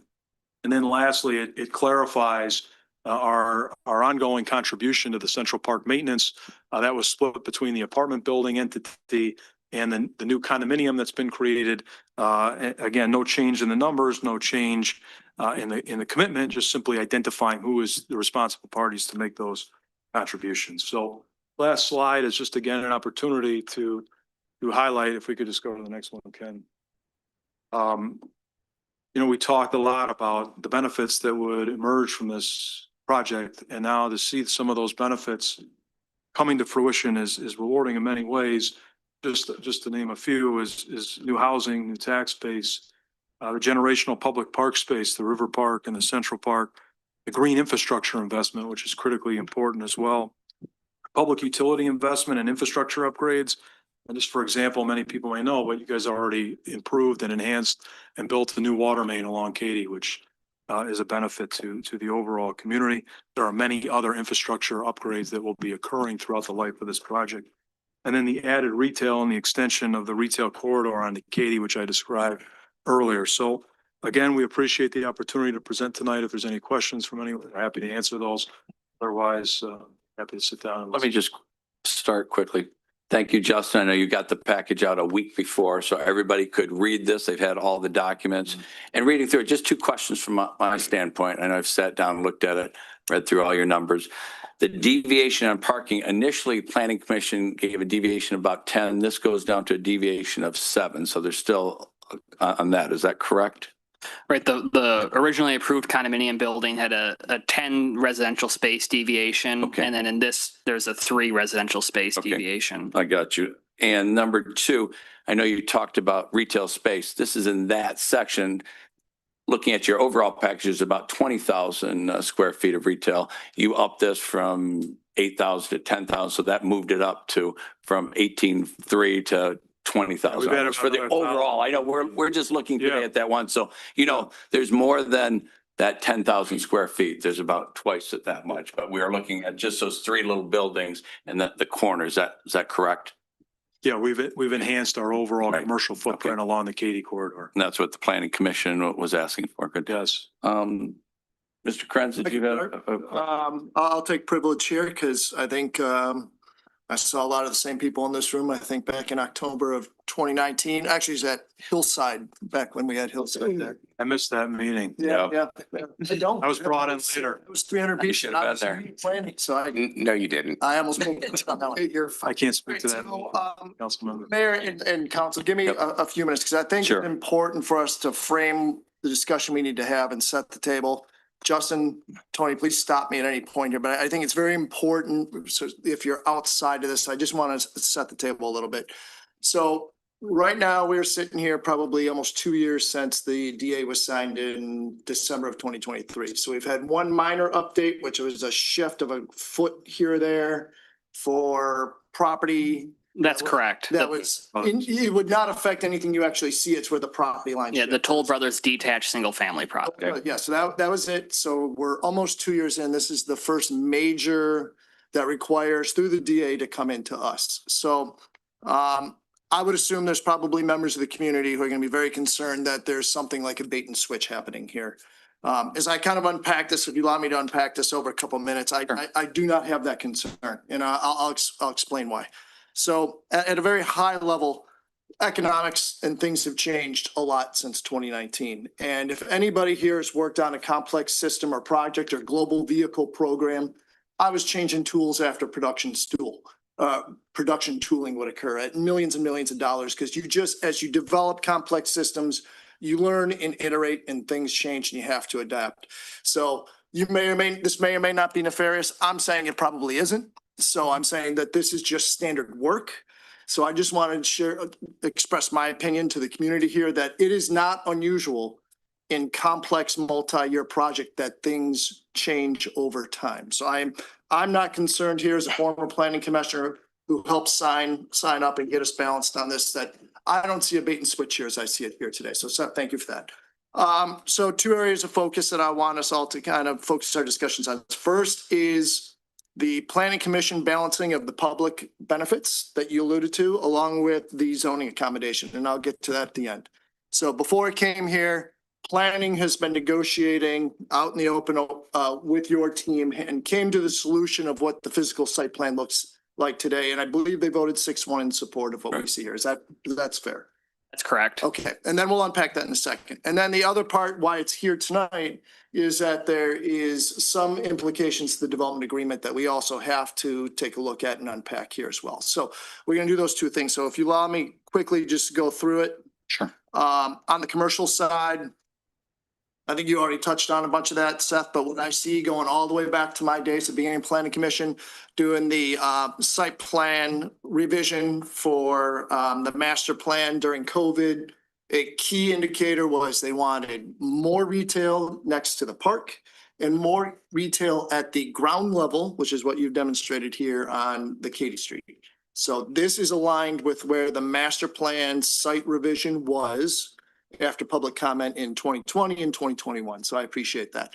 And I know you did some work in terms of how you worked the front with the grading with the 11-foot drop to get there so you could get the 149 linear feet. So I tip my cap to you for that. That's good. So we are now at 930 feet. There's some of that's flex space, I think, based on occupancy. Is that correct? Well, it's the overall almost 20,000 square feet includes the flex space, but the 950 added is pure retail. Okay, great. Thank you. And so if we can unpack that too. So retail, and Justin, stop me if I'm wrong here. This doesn't mean office space. This means restaurants, retail facilities, standard retail.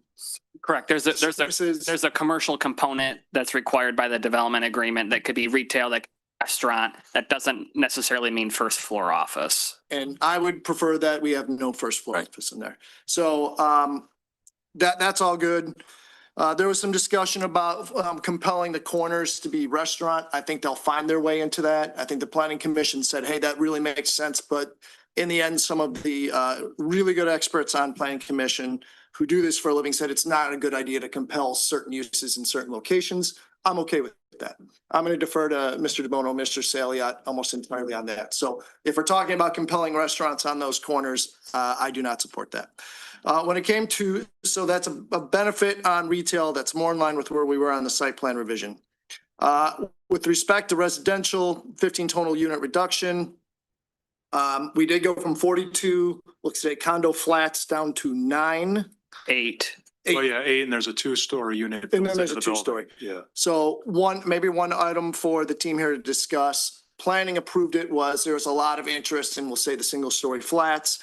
However, we'll unpack that in a second on why there's some benefit to where we ended up today. So, yep, the housing type diversity, the perception will be probably that it did shrink a little bit because you had fewer of those flats, but we still do have those, and we did offer that 2 stories as well.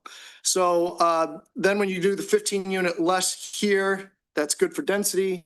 My follow-up questions immediately are going to be tax base, but it sounds like that these might be is it a incrementally higher end product with probably no impact on future tax base? Correct. We've been working with Sandy and Cindy in terms of overall impact.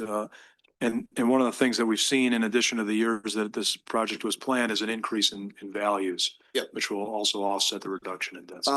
And the previous topic, and the reason I want to say that, Seth, was I am all for attainable housing where it makes sense. And I would like to compel Justin to keep doing that work on attainable housing. Attainable housing has certain areas where it's going to work and certain areas where maybe you look at other ways of executing. So when I look back at the planning commission minutes, there was some concern about those units getting larger and if we should work outside of any kind of zoning tool to do that. Again, some of the experts who do this for a living say that we should not compel behavior, that it would probably hamper what the developer's trying to do there. So again, that was DeBono and Saliot said, stick to whatever tools you have in the PUD. So don't compel any kind of sizing behavior. I'll support that as well. There was a discussion on financing, so I'll touch on that right now. So there was discussion in the June 17th planning meeting about financing mixed use condo buildings. And so you had the one building that was 42 units. In order to get the 50%, you needed to sell 21 of those about. Pre-sale. Yeah, pre-sale. That's going to be hard to do. Pre-sale with that. And that was confirmed by, again, from planning commission people that do this, that this is not this is an actual macro trend on financing that's going on with condos. This is not something that they brought this in here. They've seen it in their own daily work. So I'm comfortable that this is not a condition that exists only in this room. I think it is a national economic matter that we have to deal with. So the financing with the new smaller buildings, which by the way are more in line with getting rid of the mega block, which I believe was also something that nobody on planning or HDC liked. So by chopping up those buildings, you got closer to where they wanted to go. And then your financing requirement for those units went from like 40 million down to 16, which tells me you're probably more likely, frankly, to get it done. That's correct. Okay. So I think that probably adds more stability to the completion of the project. On parking, we could probably go a long time on parking. So we did have, when we signed, or when the planning commission left, they approved the PUD, there was a deviation of 53 spots relative to a blend of RTD and CBD ordinance. Is that right, Justin? That's correct. So what that was, and I'm going to get nerdy here for a second, so this is for you. Say it's not so. Section 17 of ordinance compelled a certain amount of parking for residences and housing types. And that was a baseline number. But when you get into a PUD, you now go into section 20 of the ordinance, and now that supersedes section 17. So then when planning approved that 53 unit deviation, that then became the ordinance. But when you talked about the 53 is relative to the ordinance that no longer applies to that space. Is that fair? Right. And it's the 53 spaces that are not within 300 feet of the commercial unit. So they do exist on the site, but not within 300 feet of the units. Right. So now you have there's a 4 spot deficiency in the commercial spot, which takes it from 53 to 57, which is something we would have to approve that planning already did approve. That's correct. And the reason why is because they met the other need of 930 or 50 more square foot of retail, which is we've been asking for since 2019. So I'm okay with that. I think that's appropriate because I think parking is going to ebb and flow based on business type. And I would much rather activate that with retail than surface lot. Let's see, so I'll just move past that real quick. Residential, on the residential side, you already touched on it.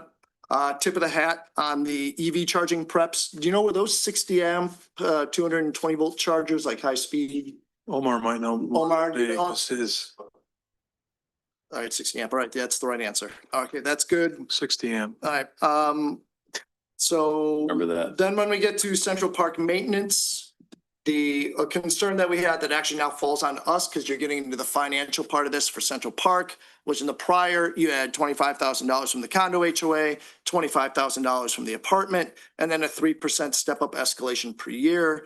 That is now met with the different buildings, and actually that HOA burden is now distributed along more units, correct? That's correct. Okay, so that's actually, I perceive that as a good thing.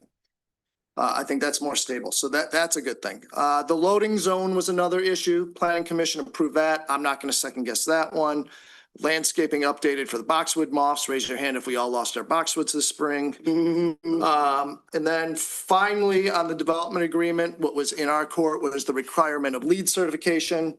So that's the efficiency certification, and you've committed that that's going to. Just a clarification, certification wasn't required, but submittal of a LEED scorecard. Thank you for that. My language was clumsy on that, but it carries through the commitment as it was to the different buildings. That's correct. Okay, and then the HOA looks like that's also going to carry through. So now what we're up against, I swear this is my final paragraph, is the civic benefit was 900. And so I'm going to look at this as almost like a mini PUD in terms of how we're going to pack this. You get the 930 feet more retail. You got continuous first floor, which is a big win.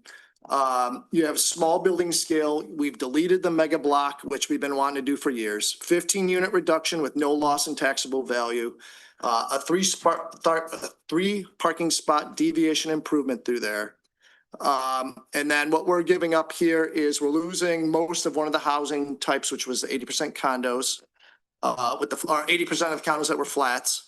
And then we have a +4 deficient commercial parking explained by the 200 square feet per spot because we've added the 950. So that's the trade-off. There's no impact on Central Park funding because it spans more units. Our tax base is unimpacted. And quite frankly, your ability to finance this project improves, which gives us stability for completion. So thank you all for letting me walk through that. But I think it was important that we set the table in terms of where this was going. I think when it comes down to it, it makes some sense, I hope.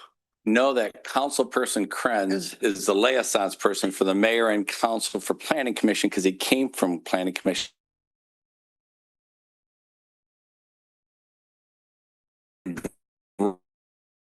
Reasons, hopefully he educated you. There's a test of this. I think you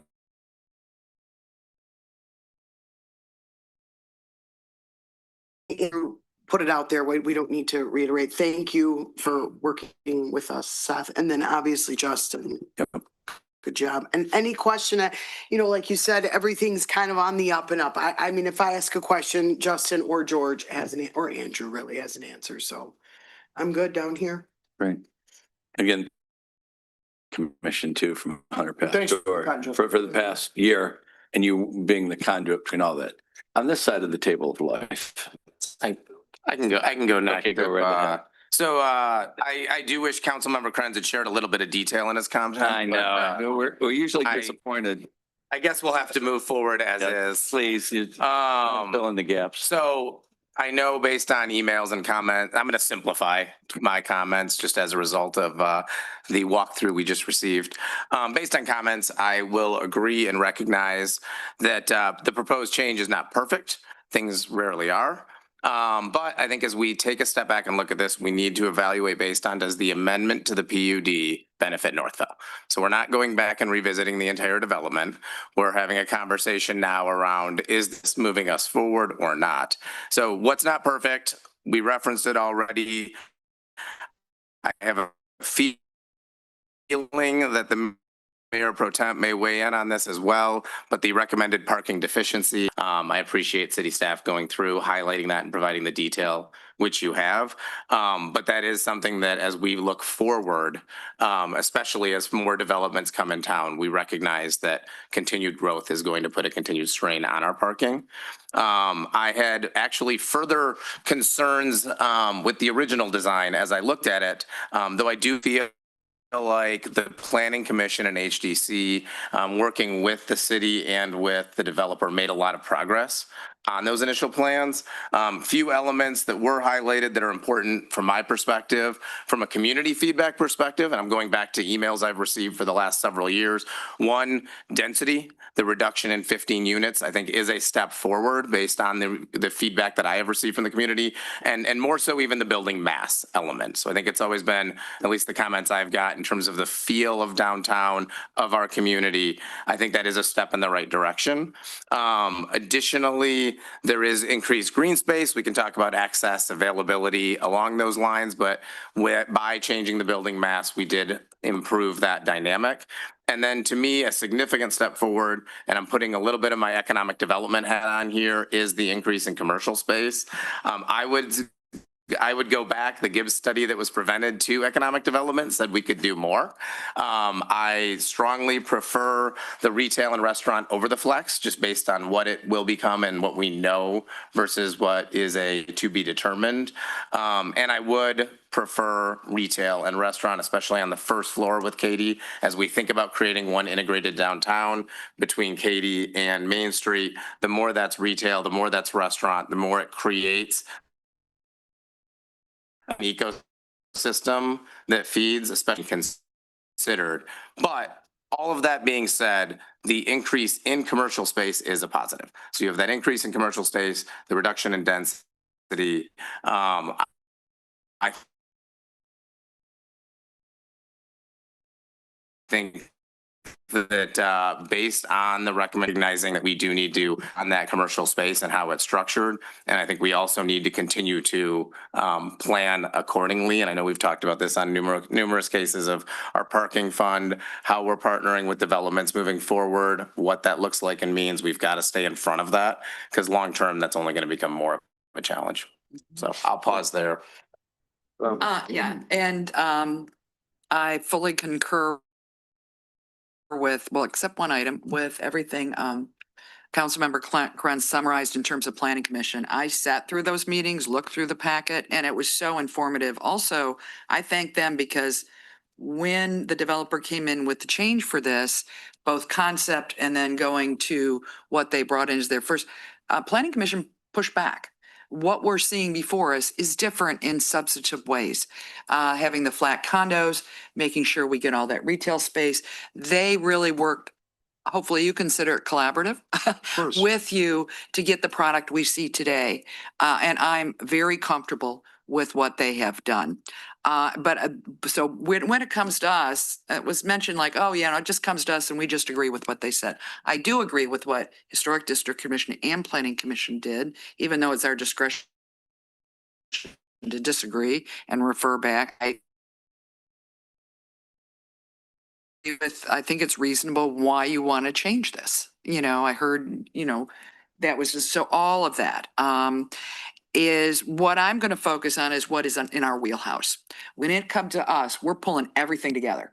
This is a very complicated development agreement that we're amending, but it's fitting within this 62-page plus development agreement with how many, 100 plus the exhibits, not the 100 plus exhibits, but numerous exhibits that are being amended in. So one housekeeping item, and Justin and I talked, is we need, I think the way this was presented, it was transparent to see what's happening in the second agreement, but this fits into all of this other stuff that has not changed. So what, for both the community, for us, for somebody in 5 years that wants to pick it up, or in a year or 10 years, Justin is going to work on putting everything in what's an electronic binder. So the electronic binder has everything in it. It has the original development agreement and whatever order he chooses. It has the First Amendment, which was the technical amendments that Toll did. It has these second amendments. it includes the exhibits and any of these and all these revised exhibits. And that would probably be two different binders. It's all in one spot, so somebody can see it, the keyword searches, all of that. That's for everybody. That's for the public. That's for Yeah, everybody so online. housekeeping, when this will take a while for Justin to do, working with you to make sure everything's there, Seth. But then there's something that can be available, accessible online for the public and also our future residents and building owners in that development to go back to and say, what did they say? Right? So that's a housekeeping item, but it's very, very important that this be all pulled together because it's here, here, here, here. That's not planning. That's what we request here. And I hope council will support Justin in his efforts to do that. So what we focus on the financials. And I would like to say that we have, I know I individually and I believe Council George has given us information that to date for all the financial obligations in terms of infrastructure, performance bonds, permitting, Hunter Pastor is up to date on everything they've paid. You know what I mean? They do it in a timely manner. We've gotten the information from our treasurer, finance department. $4.5 So million, someplace. just, they say, are they paying? Yes, there's a lot of nuts and bolts in it, but yes, they are. So that precedes us getting to this point. Now what I'm going to do now is there's things, remember I said we dot the I and cross the T. And so in this development agreement, so that's what I'm going to focus on. I spoke to Justin about this and there's a couple items that the city attorney and we talked in obviously more detail, but at the higher level, because it was either missing or incomplete in the package, we just needed, this is the only place to have at least a thumbnail of it on the record. So we're going to go through that. One is I'm going to get out of the way. I mean, it's no secret that I voted no on the first development agreement. I voted no for the sale of city land, and I voted no for the tax abatement. I stand by those decisions. This is where we're at now, right? So this is the second amended agreement. That is water under the bridge, whatever happened. The will of council was to go, so I move forward with it. One of the areas, and it's the only one that has a nuance, and I'm not going to go into it, but in terms of what was omitted from our packet was, and it has been a bit updated, but it's never going to be part of the record, is the original deficiencies in parking. Parking is going to be a challenge. There are some here in the room with the DDA. We know parking is a challenge for commercial and there's some with residential, but it is what it is. What I considered the harm done was with the original development agreement, the minor changes that are here, Seth, I do not see it having any substantive impact. And the only footnote on what Councilmember Krenz said is related to the commercial deficiencies, which are significant. They're now 57, they were 53, marginal increase. Was very much tied into the sale of our land and the requirement to replace the public spaces. So it was a very complicated calculation. But we'll just leave it at that was it. There's also there was also internal apartment parking, 19 spaces, but that was for inside the residences, correct, Seth? That was not on-street parking. So there were some things that weren't in there, but overall, like I said, the concerns I had with parking were before. Those don't go away, but what are we adding? We're not adding any substantive problems. So I'm just moving forward with that. What I would note is though, now there's only 3 residential deviations in this north part. It's for the internal multifamily, single family homes. They do not have aprons on their driveways that they're going to be able to use those. And there's also, I think there was a 4-bedroom unit that, so that's where the 3 are not, the 3 are not related to the townhomes. It's that internal new housing. Yeah. So let's move beyond that, but that's just getting that information that was not in there in the packet. The other, this is a technical item that is a little different what happened with our original. This is dotting the I and crossing the T for what planning wanted us to do. Seth, you call it the public walkway. It's a sidewalk. It actually is wonderful. It comes down from Cady Street. There's a cut through. Yes. It's not handicap except because there's steps. It's steep, and then you can walk right through it. You're going down to Beale. It is neat. Yeah. When it was in the the final site plan, we had pocket parks in different areas, in the toll property areas. And that was at least described in the site plan. You know, it was marked off as that. In this, it's not in the exhibits as they currently stand that came to us from council. I mean, from planning commission to council. But I am assured that that will be handled in the master deeds. So I see your commitment here today that that is going to be a public easement. It will be whatever that HOA there, they will own the land like the other pocket parks. They will maintain it, but there will be a public easement through there on that sidewalk area. Is that correct, Seth? I could be mistaken, but I think the original master deed that was already approved provides an easement of access through that space. But I don't know if it's right there, but I was assured that, and it isn't clear from like the drawing. It just was, it was an unintentional omission, not an intent to do otherwise. Does that make sense? There's a right of access down through there. You're talking about the pocket park. The one that goes through- Yeah. Slide. The master Yeah. deed has to be amended anyway to expand the Yeah. condominium. So You update the master again, deed. what I'm doing is, this is just on the record, I'm, acknowledging That's what, this is it. So this area is going to be, it's not owned by the city, it'll be maintained by that HOA, but people will have the right to walk through there. Going up to Cady. So that's just going to be something that I's dotted, T's crossed in master. If you were looking through the documents before us, you wouldn't see that, but we know, and the developer knows that's the intent and it will happen. So unless there's a question on that, that's okay. So the other is that one, and this is, I'm just going to talk at a high level. So a PUD is different than something that is not a PUD. And so in this case, this is a very large area that we will hope in the future evolves over time. We're here now in 10 years, 25, 50 years. The parties that are written on here as agreements will be long gone. The city of Northville will always be a party, but HP, Northville, all those different parties that now are obliged to do things eventually will go away. They will have, tell me the term, Tony, it's successors in interest. Those will be the HOAs, a building owner of a commercial building.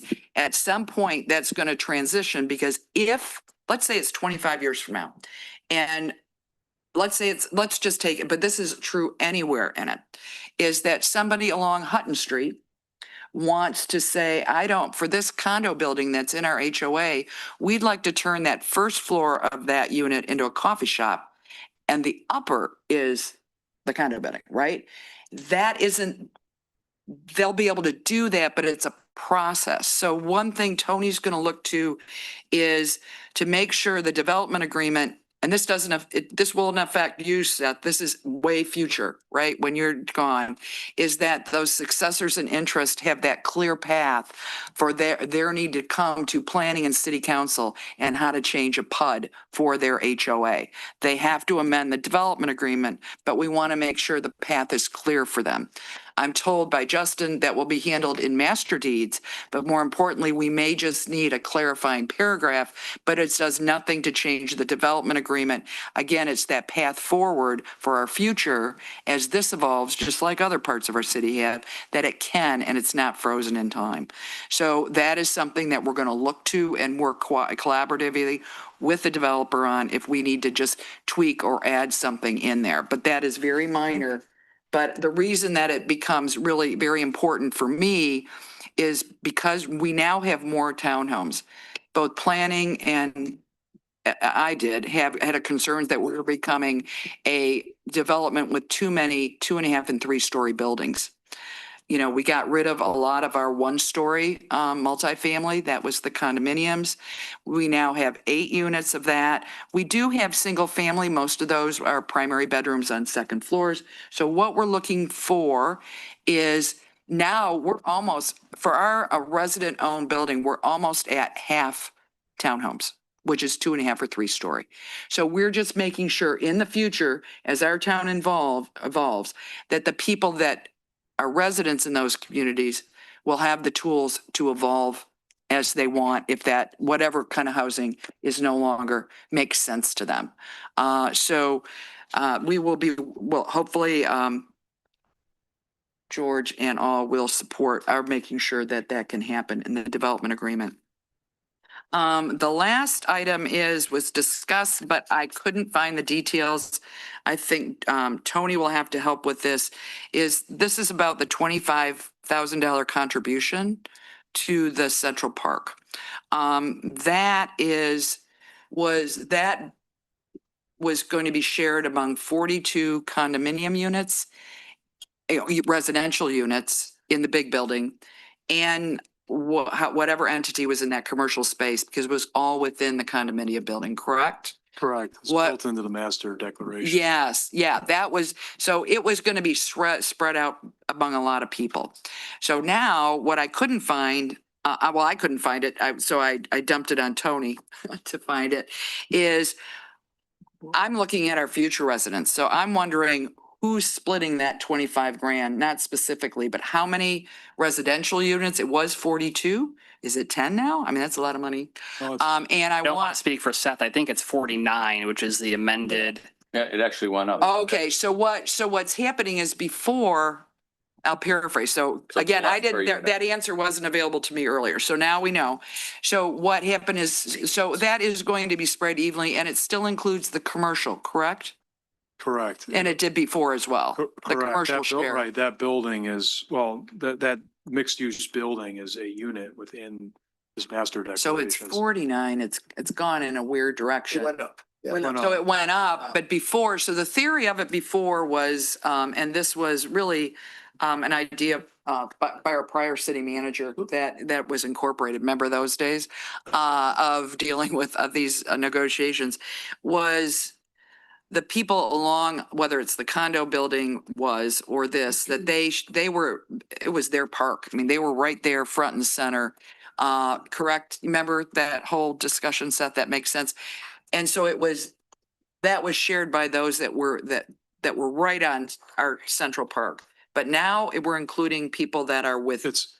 So essentially a lot of the answers to these issues, and they're very good issues that you raise, are found in the master D. That's really the governing doc. Which we don't have yet. Right. Well, the original one was approved, right? So But this will be it's gonna be amended. modified. Yeah, yep. And typically that's a staff and legal review, but those requirements are set forth in a recorded document. That master deed is a Correct. recorded document that runs with the land, managed by the HOA. So in this instance, when you're talking about the requirement to fund the Central Park, that requirement is memorialized in that document that runs with the land. The answer I wasn't able to get, but I'm glad we have it now because it's a good answer, is that cost is spread among many. Yeah. It's You know, diffused- versus. So it's if from it's 42 to 49, if I remember. It's the 9, that would be, It's diffused across the northeast side of the site. So, oh, it's the whole thing. yeah. Okay, well, that's wonderful news. Yeah. It actually spreads the burden even more, which is good. So, and by the way, that 25,000 had built in that And it's it's got built an into your- inflation factor every year. Correct. And it's Thank you, built, Amy. it's part of your HOA budget. So that's another document as well Mhm. that identifies that. It's provided to every purchaser at the time that they go to purchase a unit. So everything is disclosed, everything is provided, and those costs are well known to anyone that's coming in. Yeah, and I didn't want to disparage our prior city manager because I thought it was pretty in an innovative way to do it. But that's where that negotiation happened, and it sounds like it's still being spread Yeah. among our future residents Yeah. and the commercial. So I'm very happy about that. I just have one more. The schedule, Seth, does this change any of the scheduling? I guess it changes in the fact that the condo building was somewhat undetermined in terms of when we would be able to start it, whereas now this puts us in a position to start this mixed use building in Q2 of 2020. So it could be quicker. Correct. Good. I think Councilmember Krantz did a good job explaining the He did. benefit of breaking. Not very detailed, but he Yeah. got there. Mayor, I want to just Certainly. respond here. I think it's for the benefit of the public here. So the Mayor Pro Tem and I have a different view on the accounting of spaces. So the 53 was based off of a combination of CBD and racetrack. So racetrack, doesn't exist anymore. So that was the baseline. Planning Commission worked through by law, the PUD that allowed the civic benefit and the balancing of zoning easing to get to the public benefits that you showed earlier there. it's a true statement that inside your development, you have a surplus of parking of over 100 spots. Is that correct? Yes. Okay, and then also we did a parking study throughout the whole city that we're all very familiar with. And I believe it's also true to say that we are not nearly as parking dense south of Maine as we are north of Maine, correct?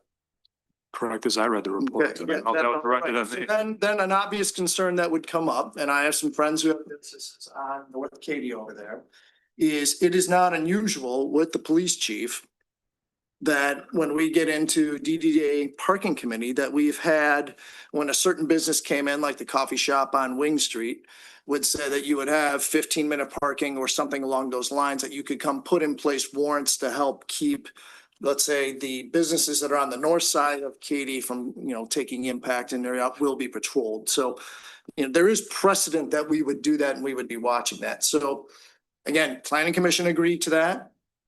I submit, since we now are under section 20 of ordinance, that it's not a deficiency. It's what they agreed to and it's what we signed off to in the DDA. That's what we got. That's what we paid for, the benefits that we see. And we do also now have, as the Mayor Pro Tem correctly said, that incremental deviation of 4. I think to your point that you're correct in that it's not a deficiency. They're just not within 300 feet of the commercial units. The spaces. I would say that the deficiency of the spirit of what it was. And Okay. I think that's a fair. That's fair. criticism. But what I'm saying is that was already agreed to by all parties a long time ago. Yeah. Right. That was going to be the benefit. That's how the PUD works. It's not, you are creating a new zoning area there. So that's what the basis is. So I tell you, going off of section 20, if you went purely off of 17, you see that. deficiency. As I was starting to go earlier, I would just highlight again, we can start to do the nuance on where the spots are, and we do have a recommended deficiency within. I think it comes back to, do we see the public benefits as a whole? And this is in any PUD. Positive. Do those public benefits then justify the approach that results in that, as it's referred to within the document, the recommended deficiency? And then the point that I was making was not that we quote unquote have a current state problem that we can't resolve, but that we need to be planning for it. So if we are going to make decisions where there's a deficiency, then let's work with the city to try to figure out what's the best way to manage parking, recognizing we have different zones. So as you're noting, Councilmember Krenz, we do have higher usage north of Maine than we do south. We have other lots that are not fully utilized. How do we try to emphasize those, create traffic there? I think that's all things that we can work through and manage, recognizing the public benefit associated. Let me educate you very quickly, like a 20-second. A PUD, planned unit development, that means they give us something for public benefit. That is these parks, the 10.3 acre park, the 2 acre park behind the Presbyterian Church. Then we give a little bit on some ordinance. So it's not exact. If we didn't have a PUD, we might not have that park and what have you. So we give a little bit and they give a little bit on different things, and we look to get more of that benefit. That's a planned unit development. Otherwise, you go right by the ordinances and we wouldn't get some of these things. So that's it. You have with a PUD and not. I know everybody's using PUD around here. I see some new timers out there. So go from there. Any other thing from council? Okay. I'm going to open up if there's any comments from those in the audience tonight. This is the time. Thank you. Going once. Sit down. Yeah. Yep. Yeah, Yep. Seth. Line up right there at the You table. don't need to, he doesn't need to stand there anymore. No, you don't need to sit there or stand there right now. Well, there's no need to spend too much time up here. It sounds like you already made your decision. So, which I find interesting that our comments weren't first received and then have you deliberated, but maybe that's not the right process. We didn't deliberate. So I believe we have 120 some pages and we've read them all. But you didn't receive any comment, I hear public comment for people who didn't. We haven't made a decision yet. Go right ahead. I saw the heads nodding, but anyway, I hope I get my 2 minutes. You do not. I'm You get your full 2 minutes. You get your full 2. Can you reset the clock, please? 2 minutes. There you. Jeff Snyder, 5 Way Carter Street. Yes. A couple of questions. Just some concerns, and maybe Seth can answer some of these on the Cady Street progress. You know, it looks like the Toll Brothers has gone up, like just went up. And I didn't know, maybe Seth could speak to the progress along from the apartment complex to all the way down to the east end. It just doesn't seem to be progressing quite as fast on the framing and such on the Toll Brothers. There might be some some reasons for that. On the 5-story structures, as a masonry person, I'm a little bit concerned. Walking up from Bealtown, walking up there and seeing where our 3-story townhouses, but on the back, they're 4 plus a 5th level, with living space. Are we ready for that from a fire perspective? And where is that truck housed? Is it in town? Is it in the township? Closer than it's ever been in the township. Down 7 Mile Road? It is. What happens when the train comes? There's no other way to get around. I'll leave it at that. Duhaney Drive. Haney Drive, you know that. You can't get a fire truck under Duhaney Can't Drive. go under the bridge. Come on, I'm sure you guys vetted that up. The next thing on Central Park and the sequencing on these units, and I understand why Seth is, why they're doing that, because it makes some sense in terms of financing. But how long in terms of that sequencing, is there going to be like a timed sequence when they're going to be completed? Because we don't want Central Park open a year from now or a year and a quarter and have a construction project going on the 2nd year, the 3rd year, the 4th year. So I'm hoping you can address that to some degree. And also, I sent you a letter. I don't know if you guys had a chance to see it yet. I sent a letter that I received from Seth. And it was sent to me next day air, Friday or Saturday. It was a little disconcerting, and you'll read it, but I'm just wondering if the city, if this is something kind of what you would expect to receive from a developer. It's kind of a little disconcerting. And I'm wondering how many other people who are muted because of this kind of a communication. But I'll let you know, Seth. Thank you, Jeff. I'm going to promise you, I know you're worried. I'm going to keep advocating for the river. So Mayor, as a matter of safety, just to put that on the record, is we also have a relationship with Novi's ladder trucks as well. So the train wouldn't be impacted by that. It's actually closer than it's ever been. It used to be over here in Plymouth. So if we did have, it's a great point, but we also have a relationship with Novi to provide a ladder truck. So it's not a single point failure. No, I get it. But where is that at? 5 stories in the back. We'll talk outside. Yeah, thank you. It's not a Q&A. This is public comment.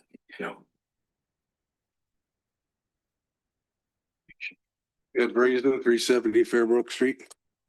I got a bunch of questions, but I don't know if anybody's noticed, but the apartment building is flooded and they hit an aquifer. What are we doing about that? Are we going to give them permission to do more stuff? I think they should fix the problem they got. Because there's 1 million gallons of water going down the river every day. And I ain't seen anybody fix that. They put foam in there. That didn't work. Maybe they could enlighten us on what they're going to do with that. Because how are you going to go any farther with water? I mean, it's ridiculous. And I just heard them say are they going to build that apartment building with lumber? It's not going to be like metal studs and stuff. It's going to be all out of wood. I heard you say that you can start framing it with wood. Anybody got an answer to that? We'll give you all the construction materials. We'll get back with you tomorrow morning. Every construction material in there, we'll give you the blueprints. I think they're online. Oh, and as far as the parking, has anybody looked at the parking down at the old farmer's market site and ones on Center Street? There's no parking. The people got a driveway, a place to park their car, but they ain't got, if somebody comes to their house, there's nowhere to park. And you know what they're telling people? You can park on Fairbrook, or you can park uptown in one of the parking decks. I mean, they say they got so much parking, they don't even have parking for their own residents that they're selling their condos to. This is crazy. That's all I got to say. Thank you. Thank you, Ed. Anybody else in the audience? I'll open it up. Right. Pull that baby down. Lenore Lewandowski, 119 Randolph Street. So basically how I see this change to the development agreement is that there's been a change of housing from the 42 condos or the single stacked housing to 8. There's also a change in the style of housing from a single building to more townhouses and carriage houses. I see this change as a broken promise from Hunter Pastor. We all remember that Hunter Pastor graphic from the very beginning of the development meetings, how they were going to provide housing for many different groups of people, from first-time home buyers to empty nester retirees. The price points for the current housing being offered is not affordable for many first-time home buyers. Also, this huge decrease in the single floor housing fails to address the needs of Northville's aging empty nester population. I know a lot of retirees who are looking to downsize. So my question to Hunter Pastor is, how many for sale, not rental units, are there in the development that have a primary bedroom on the first floor? Much of the discussion has been focused on the addition of retail or commercial space. Our parking was definitely a concern of the Planning Commission. And I do know that the developer was previously given a waiver for parking. So as I see it, Hunter Pastor has taken away a type of housing that the community wanted. Broken promises usually mean consequences. What are the consequences for Hunter Pastor? As a parent, if I break a promise to my child, there's a consequence. So I get that the benefits are that we have less density and massing, but in this PUD give and take process, I feel like Hunter Pastor maybe owes us something for changing the type of housing offered and the number of houses offered. Thank you. Thank you, Lorraine. We will get answers for you on how many first floor bedrooms, primaries. Justin, you have that assignment for tomorrow. There's 3 or 4 that I've seen so far. Anybody else in council chambers? Going once, going twice. I'm closing off council chambers. Why don't you just mention again? You have no callers on the comment line, Mr. Mayor? Okay. Okay. Well, let's give it again. If you online and you're hearing us, 30 or 40 of you, it's your last chance to comment on this. Going once. You've heard how to do it. Going twice. It's on top of your sheet as you came in, how to do it. Going 3 times. Okay. I'm closing off those online. So with that, is there any other comments from council members here? I just have 2 points of clarification since it's come up. One is there was a talk about the surplus, which is over 100 surplus parking spots. As I've confirmed with Justin, we had that discussion way back when. Related to the commercial, there's no surplus. Whenever we do developments, no different. This is not handled any differently than another development in the way it's considered. We don't have a business come in with the large commercial developments and they say, well, we don't have the number of spaces, but that's okay. You can park on West or Linden or, or Horton or whatever. That isn't the way it works. So those access spaces include driveways in the residential areas south of Beale, way south of Beale, and also the on-street parking. We don't calculate it that way. So it's true it's true they have parking, on-street parking in the residential areas, but there is nowhere on this earth that information is counted as a surplus when you're thinking about commercial. So that is that information. So it's not that it's inaccurate, it's just a red herring to what the point is about commercial. And I won't go into it anymore, but I'm happy to go over my information from 2 years ago, which was submitted to council about the complications of the sale of land and how that played into the CBD, which I do agree is the correct one to use, zoning requirements and how that calculation was done. And that's how we end up where we're at. They either would have been in violation of the sales agreement or they would have needed a deficiency. And it had, so what I have and my conclusion on that has merit, but we can leave it at that because that's water under the bridge and council agreed to do that. So. Any other comments, clarifications from council members? Not, I would like a roll call vote on this once we get to the motion. You have a sample motion in your package. Let your vote count on where we go. This will not be. Do the quick pull up. Oh, somebody you have different examples from Justin, put it in your package. I mean, I can do it, but I just got to pull it up because I got kicked out of Diligent.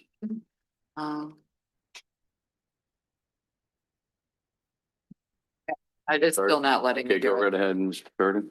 All right, I move to approve the second amendment to the planned development agreement for the Downs planned unit development as presented and authorize the mayor and city clerk to execute the document on behalf of the city.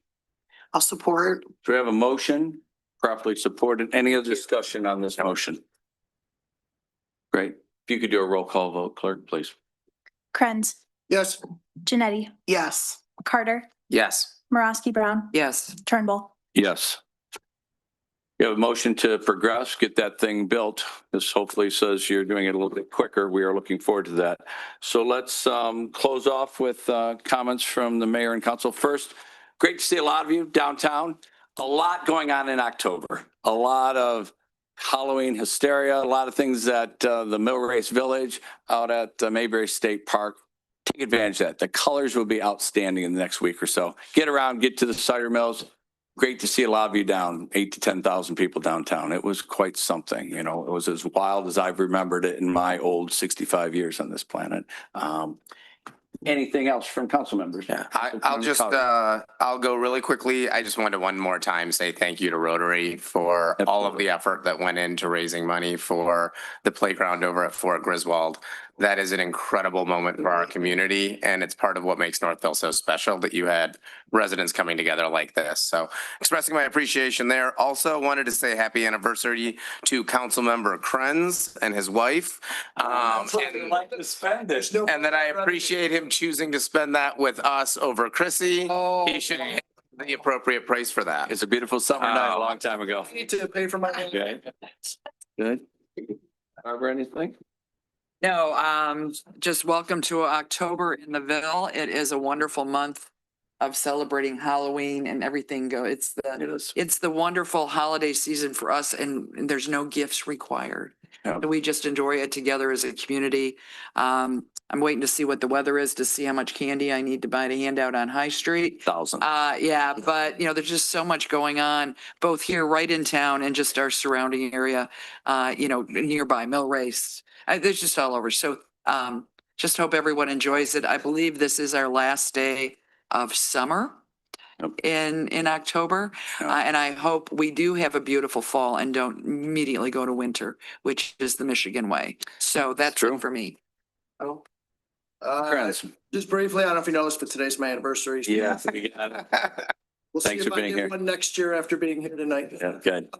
Also, in BZA, there was some discussion. I talked to Justin about this, about ordinance and lot coverage with respect to breezeways and should those be captured or not. I think there's a good discussion that maybe you could encourage or walk through or discuss with the planning commission. I don't know if it meets the spirit of the intent with respect to weight and, water runoff and everything else. So there was a couple residents who expressed interest in being able to do a breezeway, but they can't do it for what they're claiming to be safety. And then also, if Stones could talk, right down the street here at Cady would be if you like Northville history, get down there 5 o'clock on Friday. The tours and the guide down there to talk about the history in that cemetery through the art house, and please make a donation to that is exceptional. And then other than that, I read all your letters. I understand what you're going through and we get there.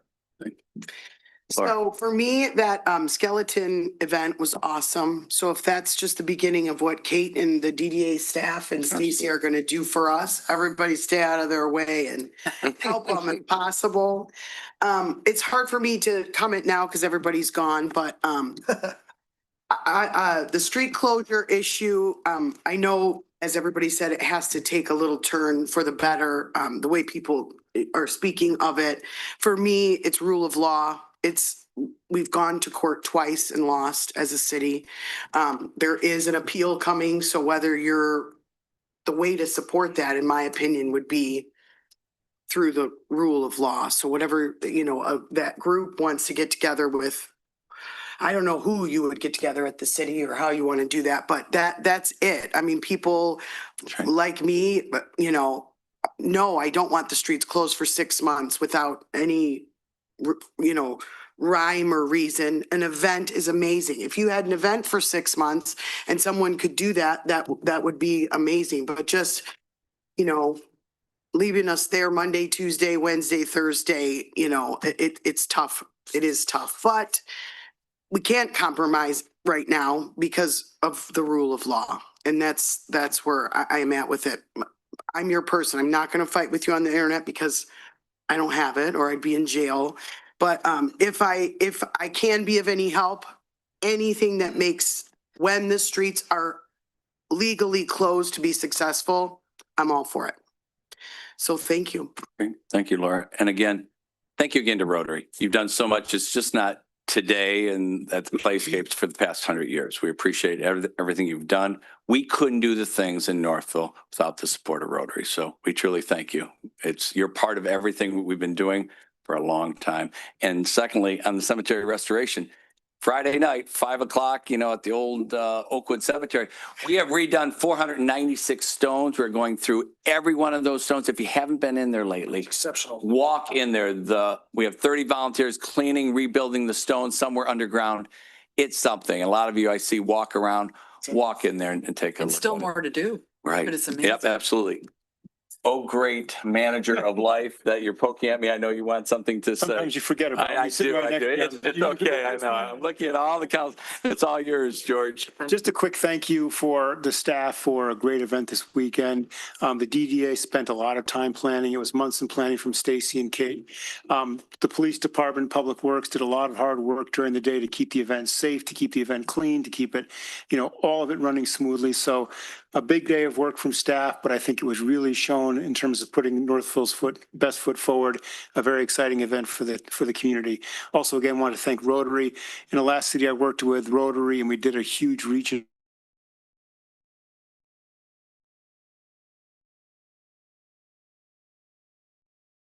ground, the accessibility, the fun, the kids having a great time, families spending time together.